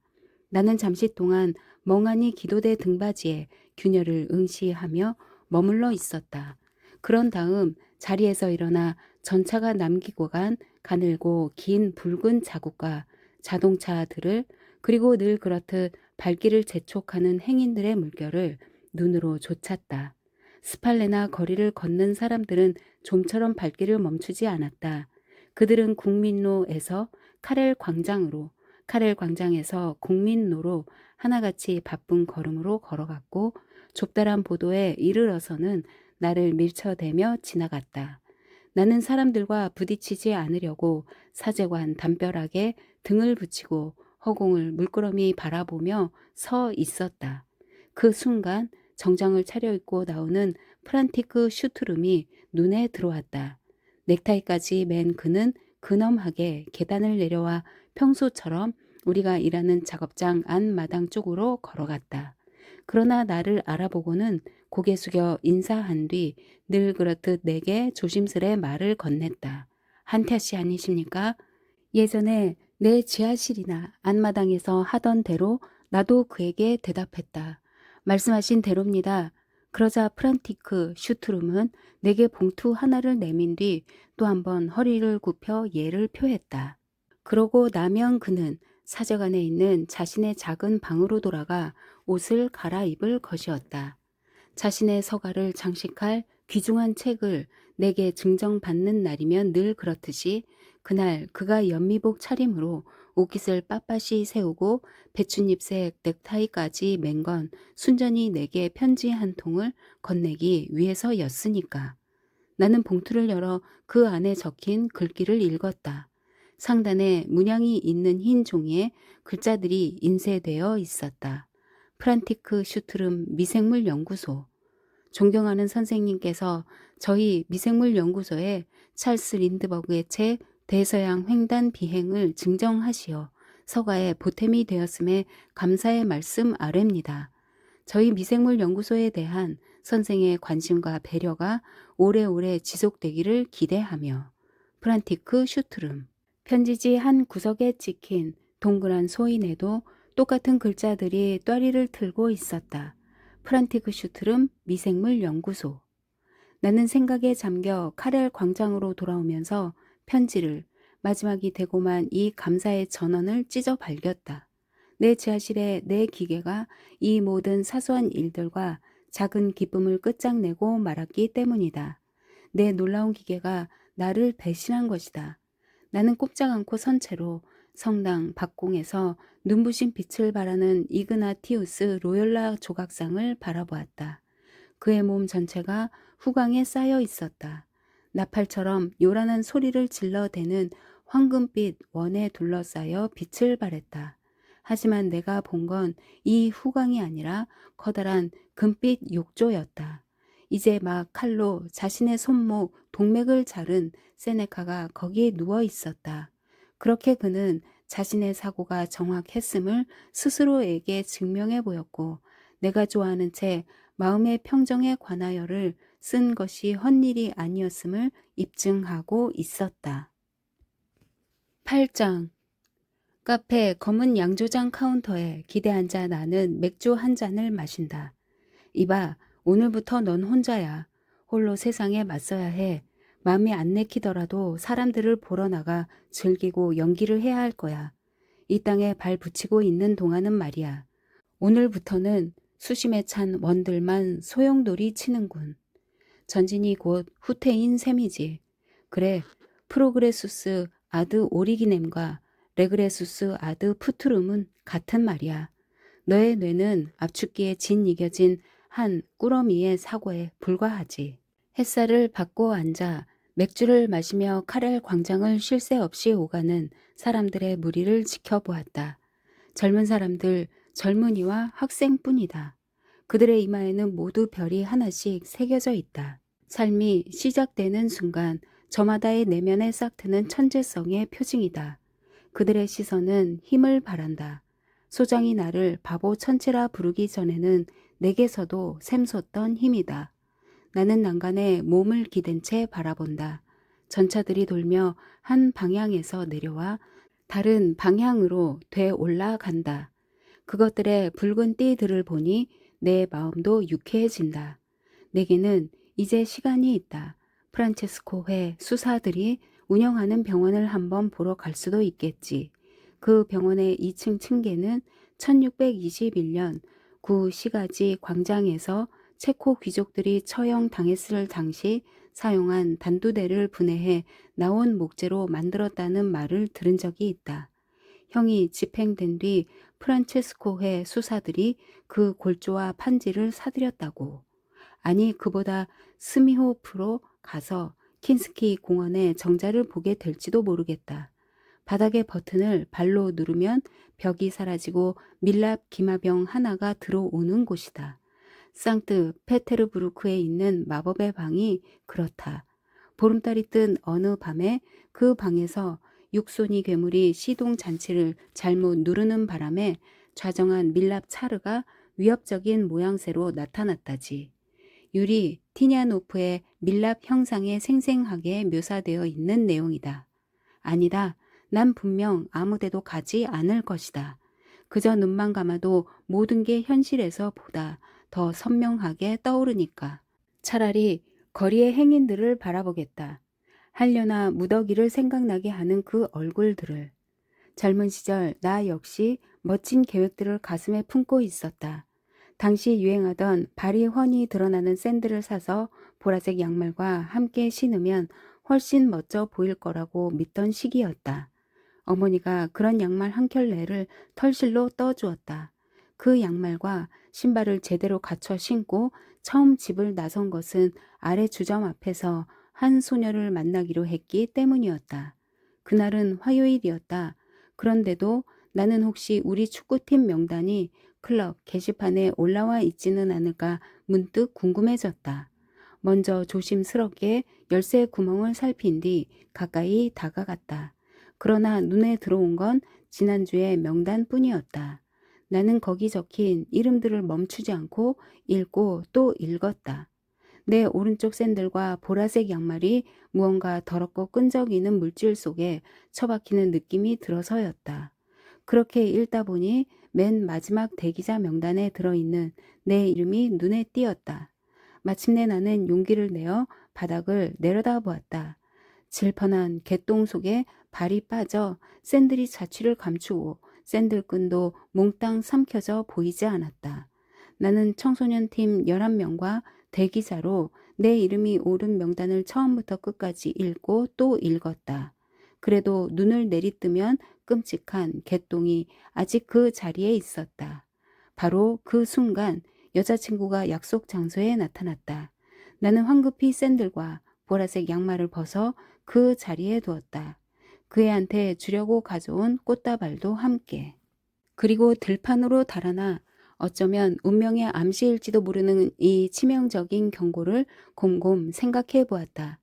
그 당시 이미 나는 책들을 가까이 하기 위해 폐지 압축공이 될 생각을 하고 있었으니까. 나는 맥주 여러 잔을 더 가져다 마신다.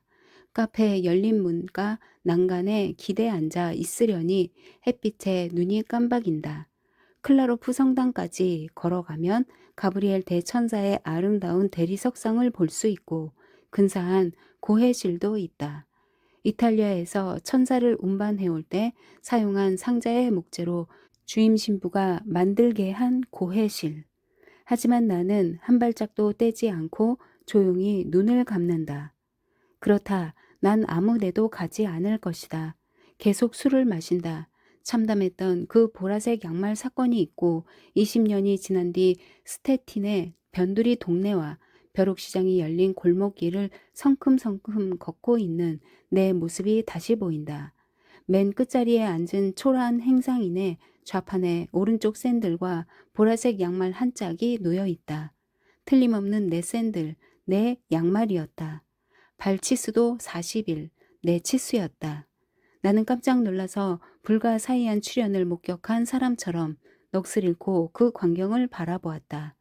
그 고물상은 세상 어딘가에 발치수가 40일인 외다리 남자가 존재할 거라 믿었을 뿐 아니라 이 남자가 멋을 내려고 스태팅까지 와서 오른발에 신을 샌들과 보라색 양말 한 짝을 살 거라 믿었던 것이다. 그 놀라운 장사꾼 옆에서 한 노파가 월계수 잎 2장을 손에 들고 사라고 졸라댔다. 나는 망연자실했다. 원점으로 돌아온 것이다. 내 샌들과 보라색 양말이 세상의 수많은 고장을 보고 난 뒤 어느 날 내 앞에 나타난 것이다. 질책하듯 내 길을 막아서며. 나는 빈잔을 돌려준 뒤 전찻길을 건넌다. 공원의 모래가 발 밑에 밟히며 얼어붙은 눈처럼 저벅거린다. 나뭇가지들 사이에서 참새들과 꾀꼬리들이 목청을 돋워 노래한다. 유모차 몇 대가 보인다. 젊은 엄마들이 햇살 가득한 벤치에 앉아 머리를 젖혀 얼굴에 따스한 햇볕을 쬐인다. 나는 벌거숭이 아이들이 물놀이를 하는 타원형 풀 앞에 한참 동안 머물러 있다. 아이들의 배에 난 팬티 고무줄 자국에 마음이 동해서. 갈리시아의 경건파 유대인들은 밝고 선명한 색깔의 허리띠를 착용해 자신들의 몸에 둘로 뚜렷이 구분되게 했다지. 심장과 폐와 간과 머리는 가장 아름다운 부분이고 그 밖의 장과 성기는 그저 감내해야 하는 대수롭지 않은 부분이었다. 이 구분선을 카톨릭 신부들은 더 높이 목까지 끌어올렸다. 그들의 로만 칼라는 머리가 우위임을 하느님 자신이 거기에 직접 손가락을 담갔음을 말해주는 뚜렷한 표징에 불과하다. 나는 미역을 감는 저 아이들을 본다. 벌거벗은 아이들의 몸에 팬티와 반바지 자국이 뚜렷이 나 있다. 그 사이 머릿속에 떠오르는 건 수녀들의 모습이다. 그들은 빳빳이 풀을 먹인 투구 같은 머리 쓰개를 써서 그 테두리 안의 얼굴이 두 개와 분명히 구분되게 한다. 그러고 보니 헬멧을 착용한 포뮬러 1 경주자들을 닮았다. 팔다리를 흔들며 물장구 치는 저 아이들은 성이 무언지 전혀 모른다는 걸 알 수 있다. 그래도 저들의 성기는 내가 노자에게 배우는 유유자적한 완벽을 과시한다. 신부들과 수녀들의 몸을 둘로 구분하는 선이 다시 떠오른다. 유대인들의 허리띠가 보인다. 인간의 몸은 모래시계라는 생각이 든다. 위에 있던 것이 밑으로 가고 밑에 있던 것이 위로 가며 두 개의 삼각형이 서로 통한다. 솔로몬 왕의 봉인, 그의 젊은 시절 작품인 아가서와 노년의 결산인 전도서가 고백하는 바니타스, 바니타툼 사이의 균형. 이제 내 눈은 성 이그나티우스 로열라 성당을 훑고 지나간다. 성인이 요란한 금빛 후광에 쌓여 번쩍인다. 반면 체코의 위대한 문인들은 이상하게도 모두 휠체어에 앉아 있다. 융만과 샤파르지크, 팔라츠키는 뻣뻣한 자세로 돌 의자에 앉아 있고 페트르진 공원의 많은 기둥에 비스듬히 몸을 기대고 있다. 하지만 카톨릭 조각상들은 기세가 등등해서 네트 위로 쉴 새 없이 공을 던져 올리는 배구 선수들 같다. 아니면 이제 막 100m를 돌진했거나 빙글빙글 원반을 던지고 난 것 같다고 할까. 하나같이 하늘을 향해 눈길을 들고 양손을 힘껏 뻗어 신의 강타를 막아내는 모습이다. 사암으로 된 이 기독교 조각상들은 골을 성공시킨 뒤 양팔을 쳐들고 기쁨의 환성을 내지르는 축구 선수를 닮았다. 그러나 야로슬라프 브르흘리츠키의 조각상들은 휠체어 속에 몸을 웅크리고 있다. 나는 도로를 건너 밝은 해를 등지고 맥주집 치쉐크의 어스름 속으로 기어든다. 홀 안이 너무 어두워서 손님들은 얼굴만 가면처럼 빛나고 몸들은 어둠 속에 잠겨 있다. 레스토랑 쪽으로 걸어 내려가는데 누군가의 어깨 너머로 벽에 쓰인 글씨가 보였다. 이 자리에 있던 집에서 위대한 카렐 히네크 마하 시인이 5월을 썼다. 나는 한 테이블에 자리를 잡았다. 그런데 천장을 올려다보는 순간 불안에 사로잡혔다. 전구 불빛 아래 앉아 있으려니 꼭 내 지하실에 와 있는 느낌이었다. 자리에서 일어나 거리로 나섰는데 쿵! 이미 고주망태가 된 옛 친구 한 명과 부딪혔다.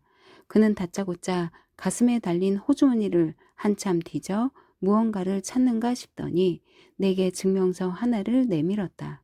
아래 서명한 사람은 혈중 알코올 농도가 0임이라고 적힌 그가 술을 마시지 않았음을 입증하는 경찰의 증명서였다.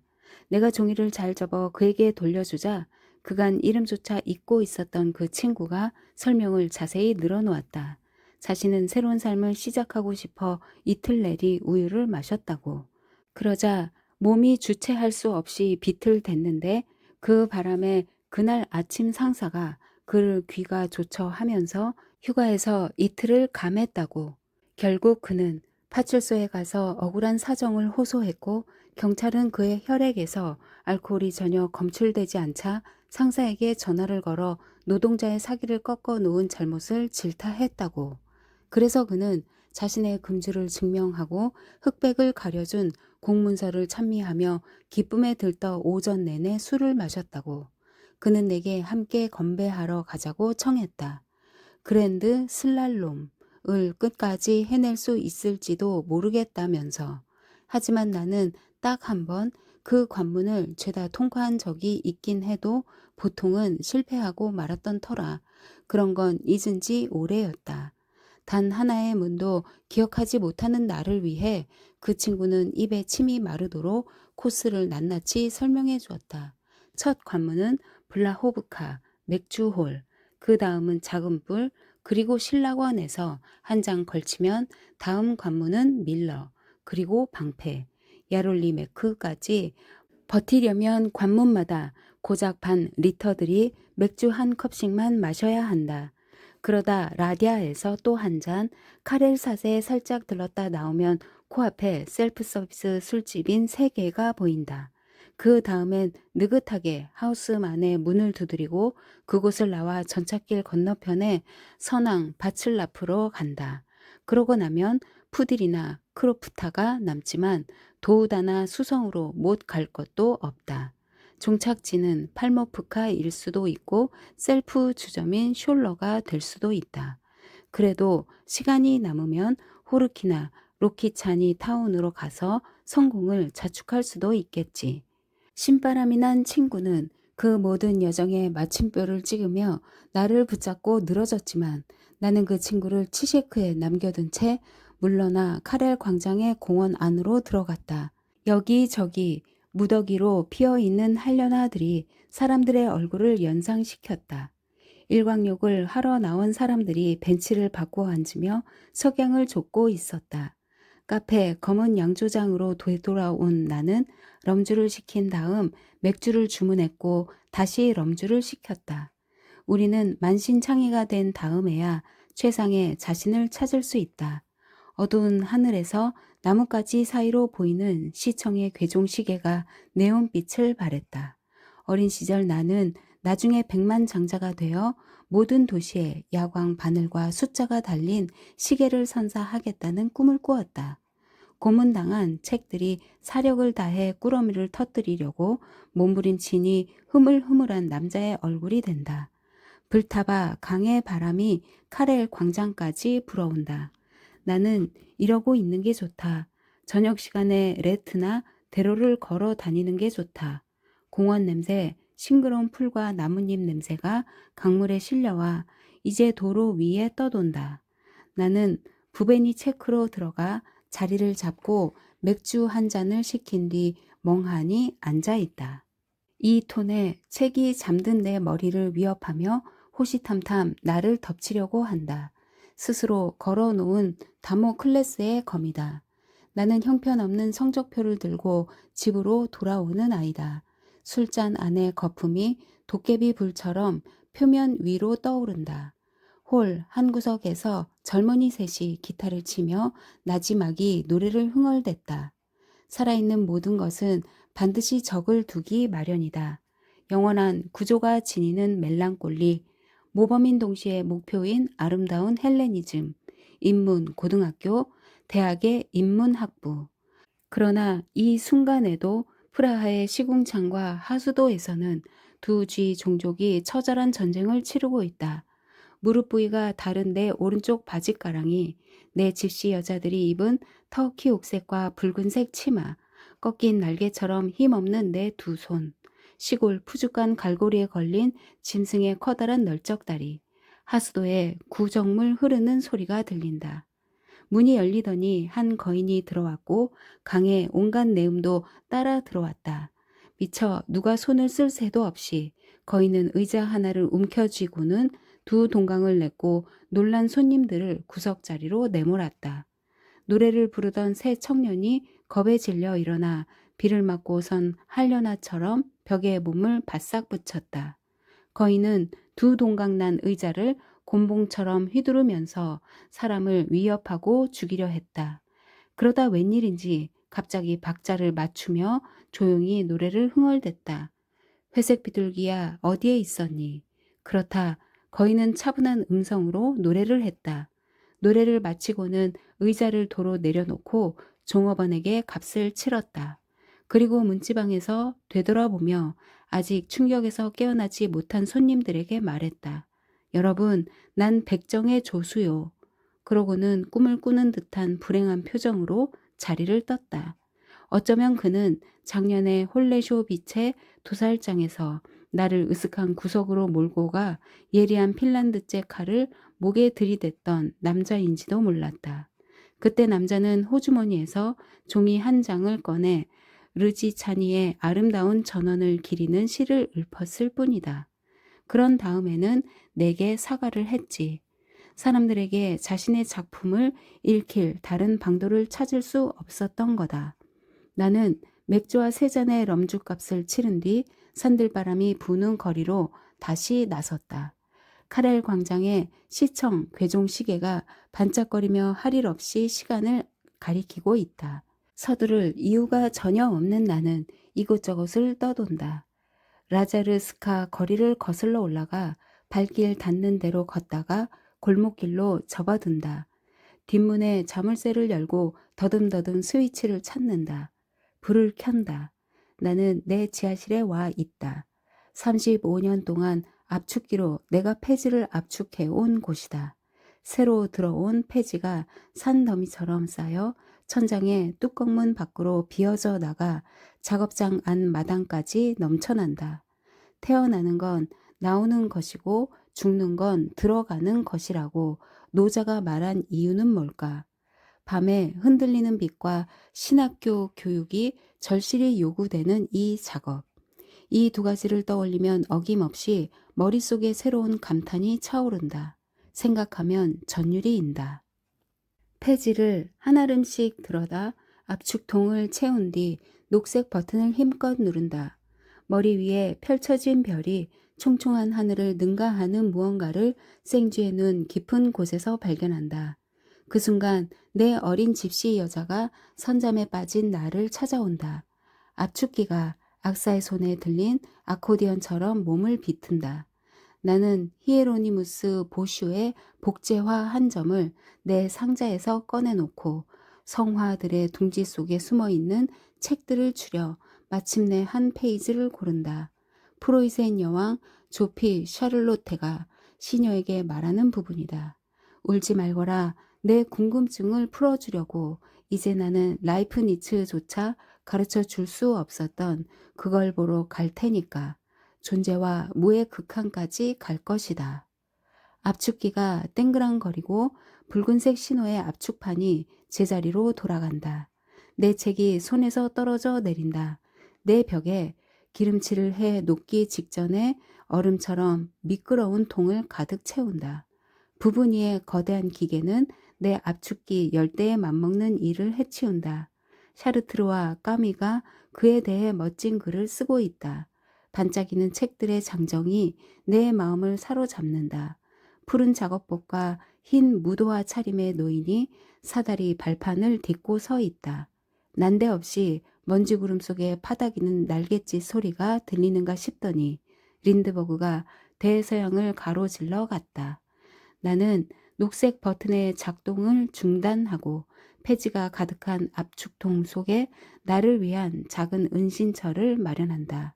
아무렴 나는 여전히 쾌활한 사내다. 그런 내가 자랑스럽고 한 점 부끄러움이 없다. 욕조에 들어가는 세네카처럼 나는 한쪽 다리를 압축통에 넣고 잠시 기다린다. 다른 한쪽 다리도 마저 통 안으로 무겁게 떨어져 내린다. 나는 따리를 틀고 살핀 다음 무릎을 꿇은 자세로 녹색 버튼을 누르고 완충물인 책과 폐지 속에서 몸을 웅크린다. 한 손에 들린 나의 노발리스를 꽉 쥔다. 내가 좋아하는 글귀에 손가락이 올라가고 입술엔 지복의 미소가 떠오른다. 나는 만차와 그녀의 천사를 담기 시작했으니까. 이제 완전한 미지의 세계로 진입한다. 책장을 쥐고 있다. 사랑받는 대상은 모두 지상의 천국 한복판에 있다. 라고 쓰여 있다. 멜란트리흐 인쇄소 지하실에서 백지를 꾸리느니 여기 내 지하실에서 종말을 맞기로 했다. 난 세네카요 소크라테스다. 내 승천은 이렇게 이루어진다. 압축통 벽에 눌려 내 다리와 턱이 들러붙고 그보다 더 끔찍한 일이 이어진다 해도 결단코 두 손 놓고 천국에서 추방당하지는 않을 것이다. 그 무엇도 나를 내 지하실에서 몰아낼 수 없을 것이다. 내가 자리를 바꾸게 할 수 없을 것이다. 책의 단면이 내 늑골을 뚫고 들어온다. 입에서 비명이 새어나온다. 궁극의 진리를 발견하기 위해 가혹한 고문을 겪는 것일까? 압축기의 중압에 내 몸이 아이들의 주머니 칼처럼 둘로 접힌다. 그 순간 내 집시 여자가 보인다. 끝내 이름을 알 수 없었던 어린 여자. 민둥산이 선명하게 자태를 드러낸다. 우리는 가을 하늘에 연을 날린다. 그녀가 연줄을 쥐고 있다. 저 위를 올려다보니 연이 비통한 내 얼굴을 하고 있다. 집시 여자가 밑에서 보내는 메시지 하나가 연줄을 타고 올라간다. 메시지가 불규칙적으로 흔들리며 전진해 마침내 나와 닿을 거리에 이른다. 나는 손을 내민다. 어린아이가 쓴 듯한 큼직한 글씨가 쓰여 있다. 일롱카. 그렇다. 이젠 분명히 알 수 있다. 그것이 그녀의 이름이었다. 옮긴 이의 말. 마침내 떠오른 이름 연민. 1960년대 공산주의 체제 하의 체코 프라하가 배경인 너무 시끄러운 고독은 보흐밀 흐라발의 자전적인 영감에서 탄생한 소설이다. 흐라발은 42년 동안 체코를 지배한 공산주의 체제의 감시 아래 글을 쓴 삶이 몹시 파란만장했던 작가다. 그는 프라하의 카렐 대학에서 법학을 공부했지만 1939년 나치에 의해 대학이 폐쇄된 뒤에는 공증인, 서기, 창고업자, 전보 배달부, 전신기사, 제강소 노동자, 철도원, 장난감 가게 점원, 보험사 직원, 약품상 대리인, 단역 연극 배우, 폐지 꾸리는 인부 등등의 다양한 직업을 전전한다. 나중에 법학 박사 학위를 취득하긴 했어도 공산주의 체제 아래서 법조인으로 일한 적은 한 번도 없었다. 1963년 첫 소설집 바닥의 작은 진주를 발표했는데 1968년 소련의 체코 침공 이후로 그의 책들은 금서로 분류되어 그의 말년에 이르기까지 출판이 금지되었다. 그래도 흐라발은 끝까지 조국 체코를 떠나지 않고 체코어로 글을 썼는데 그와 동시대를 산 체코 작가 밀란 쿤데라가 프랑스로 망명해 프랑스어로 작품을 쓰기까지 했던 것과는 대조적이라 할 수 있다. 실제로 그가 전전한 직업을 보아도 짐작할 수 있듯이 그는 글쓰기를 직업으로 삼았던 작가라기보다 살아있기에 글을 썼던 사람이며 그의 작품들은 작가 자신의 삶이 고스란히 녹아있는 매혹적인 실존의 기록이다. 130쪽 분량의 짧은 소설인 너무 시끄러운 고독은 주인공 한태아의 1인칭 고백으로 이야기가 전개된다. 폐지 압축공인 한태아는 더럽고 끈적끈적한 지하실에서 자신이 사용하던 압축기와 맨손으로 겨루며 술에 젖어 사는 고독한 인간이다. 날마다 천장에서 온갖 종류의 폐지가 소정의 질책과 함께 쏟아져 내린다. 그래도 한태아는 일의 속도에 박차를 가하기보다는 파괴될 운명인 종이 더미에서 찾아낸 것들의 매력에 끌려 필요한 책들을 추려서는 꾸러미를 만들고 아름다운 그림으로 장식한다. 그렇게 그는 자기 방식대로 일을 하면서 독서를 통해 뜻하지 않게 교양을 쌓는다. 한태아는 책을 읽으며 그 사상을 사탕처럼 빨아 흡수하는 사람이어서 쥐들과 파리떼로 둘러싸인 더러운 환경과 소장의 욕설에도 불구하고 책을 읽을 수 있다는 것만으로도 행복하다. 어쩌면 한없이 단순한 인간이기도 한 그에게 책을 압축하는 행위는 일종의 미사와도 같다. 독서가 그를 소외된 노동으로부터 구해주고 뿌연 취기 속에서 작가나 철학자의 형성이 떠올라 동반자가 되어준다. 그 사이사이 독자는 책들이 금방이라도 무너져 내릴 것처럼 쌓여있는 그의 아파트에 들어가 볼 수 있고 낡은 기관차가 돌아다니는 외삼촌의 정원으로 안내되거나 한태와 함께 프라하 거리를 산책할 수도 있다. 그리고 그의 옛 여자친구인 만차와 나치에 희생당한 어린 집시 여자에 대한 이야기도 듣게 된다. 그러나 이 세계는 평화로운 일상의 세계가 아님을 알 수 있다. 바깥 세상은 전쟁과 폭력이 만연해 있다. 제2차 세계대전 동안 그의 작업장에는 프로이센 왕실 도서관에 근사한 장서가 도착하고 전쟁이 끝난 뒤에는 나치 문학뿐 아니라 사회주의 논리에 반하는 금서들이 파괴된다. 그 와중에도 한태아는 어떤 단어나 문장의 아름다움에 끌려 야만적인 사회에서 삶이 불러일으키는 공포에 담담히 맞선다. 그러나 한태아가 부분이의 거대한 압축기를 대면하는 순간 이야기는 전환점을 맞는다. 한태아는 현대적 시설을 갖춘 폐지 처리장을 방문해 거기서 거대한 새 기계와 비인간적인 컨베이어 작업을 목격한다. 여행과 여가 활동을 꿈꾸는 유니폼을 입은 쾌활한 노동자들에게서 그는 규격화된 개인주의적 문명의 타락상을 본다. 결국 한태아는 현대화된 작업 방식에 밀려나 잉크와 얼룩을 버리고 새로운 작업장에서 백지를 꾸려야 하는 처지에 놓인다. 이제까지는 일을 사랑함으로써 불가피한 파괴 작업에 나름대로 저항해 왔지만 더는 자신의 세계에 머물러 있을 수 없게 된다. 마침내 그는 책들과 운명을 함께 하기로 마음먹고 자신의 압축기 속으로 들어간다. 너무 시끄러운 고독은 무엇보다 책을 고독의 피난처로 삼는 주인공 한태아의 독백을 통한 책에 바치는 오마주다.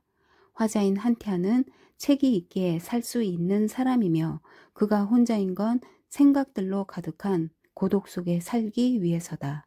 압축된 책 더미는 그의 손을 거치면서 근사한 꾸러미가 되고 그의 흔적을 지니게 된다. 그는 자신의 일을 좋아해서 은퇴한 후에도 자신이 사용하던 압축기를 사들여 계속 그 일을 하리라 꿈꾼다. 지하실에 감금된 몽상가이자 정신적인 인간인 한태아는 자신이 숭배하는 대상을 파괴하는 일로 먹고 사는 모순된 상황에 처해 있으면서도 아름다움을 구하기 위해 필사적으로 노력한다. 이렇게 그는 부조리와 겨루며 죄의식을 느끼지만 결코 자신의 처지를 한탄하지는 않으며 스스로를 지킬 줄도 안다. 그렇더라도 한태아의 입에서 나오는 비통한 독백은 전체주의 사회의 공격에 맞선 저항의 외침으로 들린다. 한태아는 책을 구해내면서 인간의 정신과 문화를 구하려 하지만 효율적이고 균일하던 세계를 상징하는 젊은 세대의 직면에 이 문화의 불가피한 종말을 목격하게 되기 때문이다. 그렇기에 너무 시끄러운 고독은 무분별한 발전으로 인해 오히려 퇴보하는 노예화되고 우둔해진 사회에 대한 정치적이며 철학적인 우화로도 읽힐 수 있다. 그렇다고 해서 너무 시끄러운 고독이 그 시대의 사회상을 대놓고 비판하는 것은 아니다. 오히려 이 작품은 한 세계의 종말을 목격하는 늙은 노동자의 긴 명상에 가까우며 책이 그저 종이 쪼가리로 취급받게 된 냉혹한 사회에서 살아가는 화자의 정신 상태를 섬세한 문체로 그려내고 있다. 전진과 후진을 반복하는 압축기의 리듬을 타고 한태의 사소한 일상사는 시적이고도 숭고한 아름다움을 발산한다. 그의 사고는 때로 치기와 환각에 빠진 것처럼 보이지만 시종일관 명징함을 잃지 않아서 우리로 하여금 무리가 아닌 개인에 대해 생각하고 꿈꾸게 만든다. 그리고 무엇보다 사라져가는 것들에 대해 일깨워준다. 그처럼 이 작품에는 사랑하는 대상의 죽음, 어머니, 외삼촌, 집시 여자, 그리고 책을 목격해야 하는 인간의 운명이 그려져 있다. 압축기 속에서 책이 압축되어 사라지듯 모든 것이 소멸하지만 화자는 그 슬픔을 눈 하나 깜짝하지 않고 직시한다. 이처럼 비장미가 감도는 소설의 긴장된 상황은 희비극적이고 익살스러운 장치들에 힘입어 절망의 확산을 차단하는데 두 번이나 시야에서 사라지는 젊은 시절의 사랑 만차의 에피소드 역시 그런 맥락에서 읽을 수 있다. 평생 책을 혐오했던 그녀가 마지막에 이르러 똥의 오욕을 말끔히 벗어던지고 자신의 집을 완성하며 영원을 향한 갈망을 실현하는 대목은 그렇게 해서 한태아의 실패가 한층 부각되는데 이 작품에 내재된 아이러니한 소격화라 할 수도 있을 것이다. 그렇다면 인간의 정신성과 인간다움은 한태와 함께 끝나게 되는 것일까? 만사가 무의미를 드러내는 이 암울하고 비극적인 이야기에서 역설적인 따스함과 평화의 숨결이 전해지는 이유는 뭘까? 세상의 축소판인 압축기가 모든 것을 집어삼키고 짓이겨 놓을 때도 그 안에서 궁극적으로 최상의 것이 탄생하리라는 믿음은 여전히 살아있다. 그리고 마지막 순간 한때의 불꽃이었고 사랑이었던 여자의 이름, 기억 속에 묻혀있던 이름이 계시처럼 떠오른다. 이처럼 너무 시끄러운 고독을 igno라면 문학의 마술적인 힘에 휩쓸려 들어가는 경험을 하게 된다. 반복해서 등장하는 첫 문장이 작품 전체의 색조를 암시하며 라이트 모티프처럼 되풀이되는 문장들은 주문을 외우는 것 같은 효과를 자아낸다.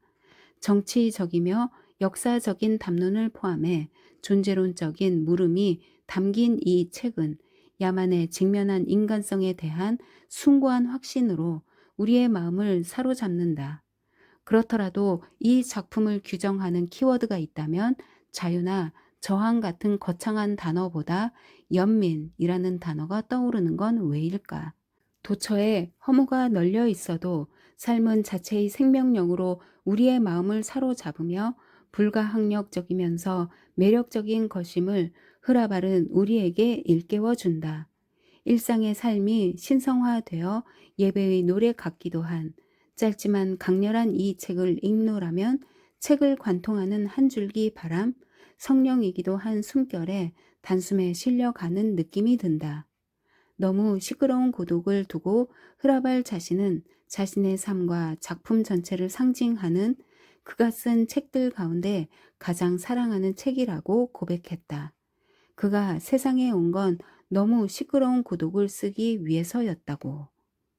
1977년 프라하에서 지하 출판으로 유통되었던 이 작품은 1980년 독일에서 출판되었고 체코에서는 1989년에 이르러서야 공식적으로 출간되었다.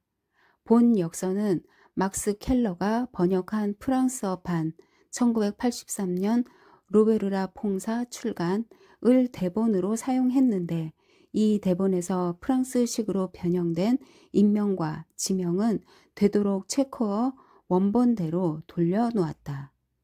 2016년 여름 이창실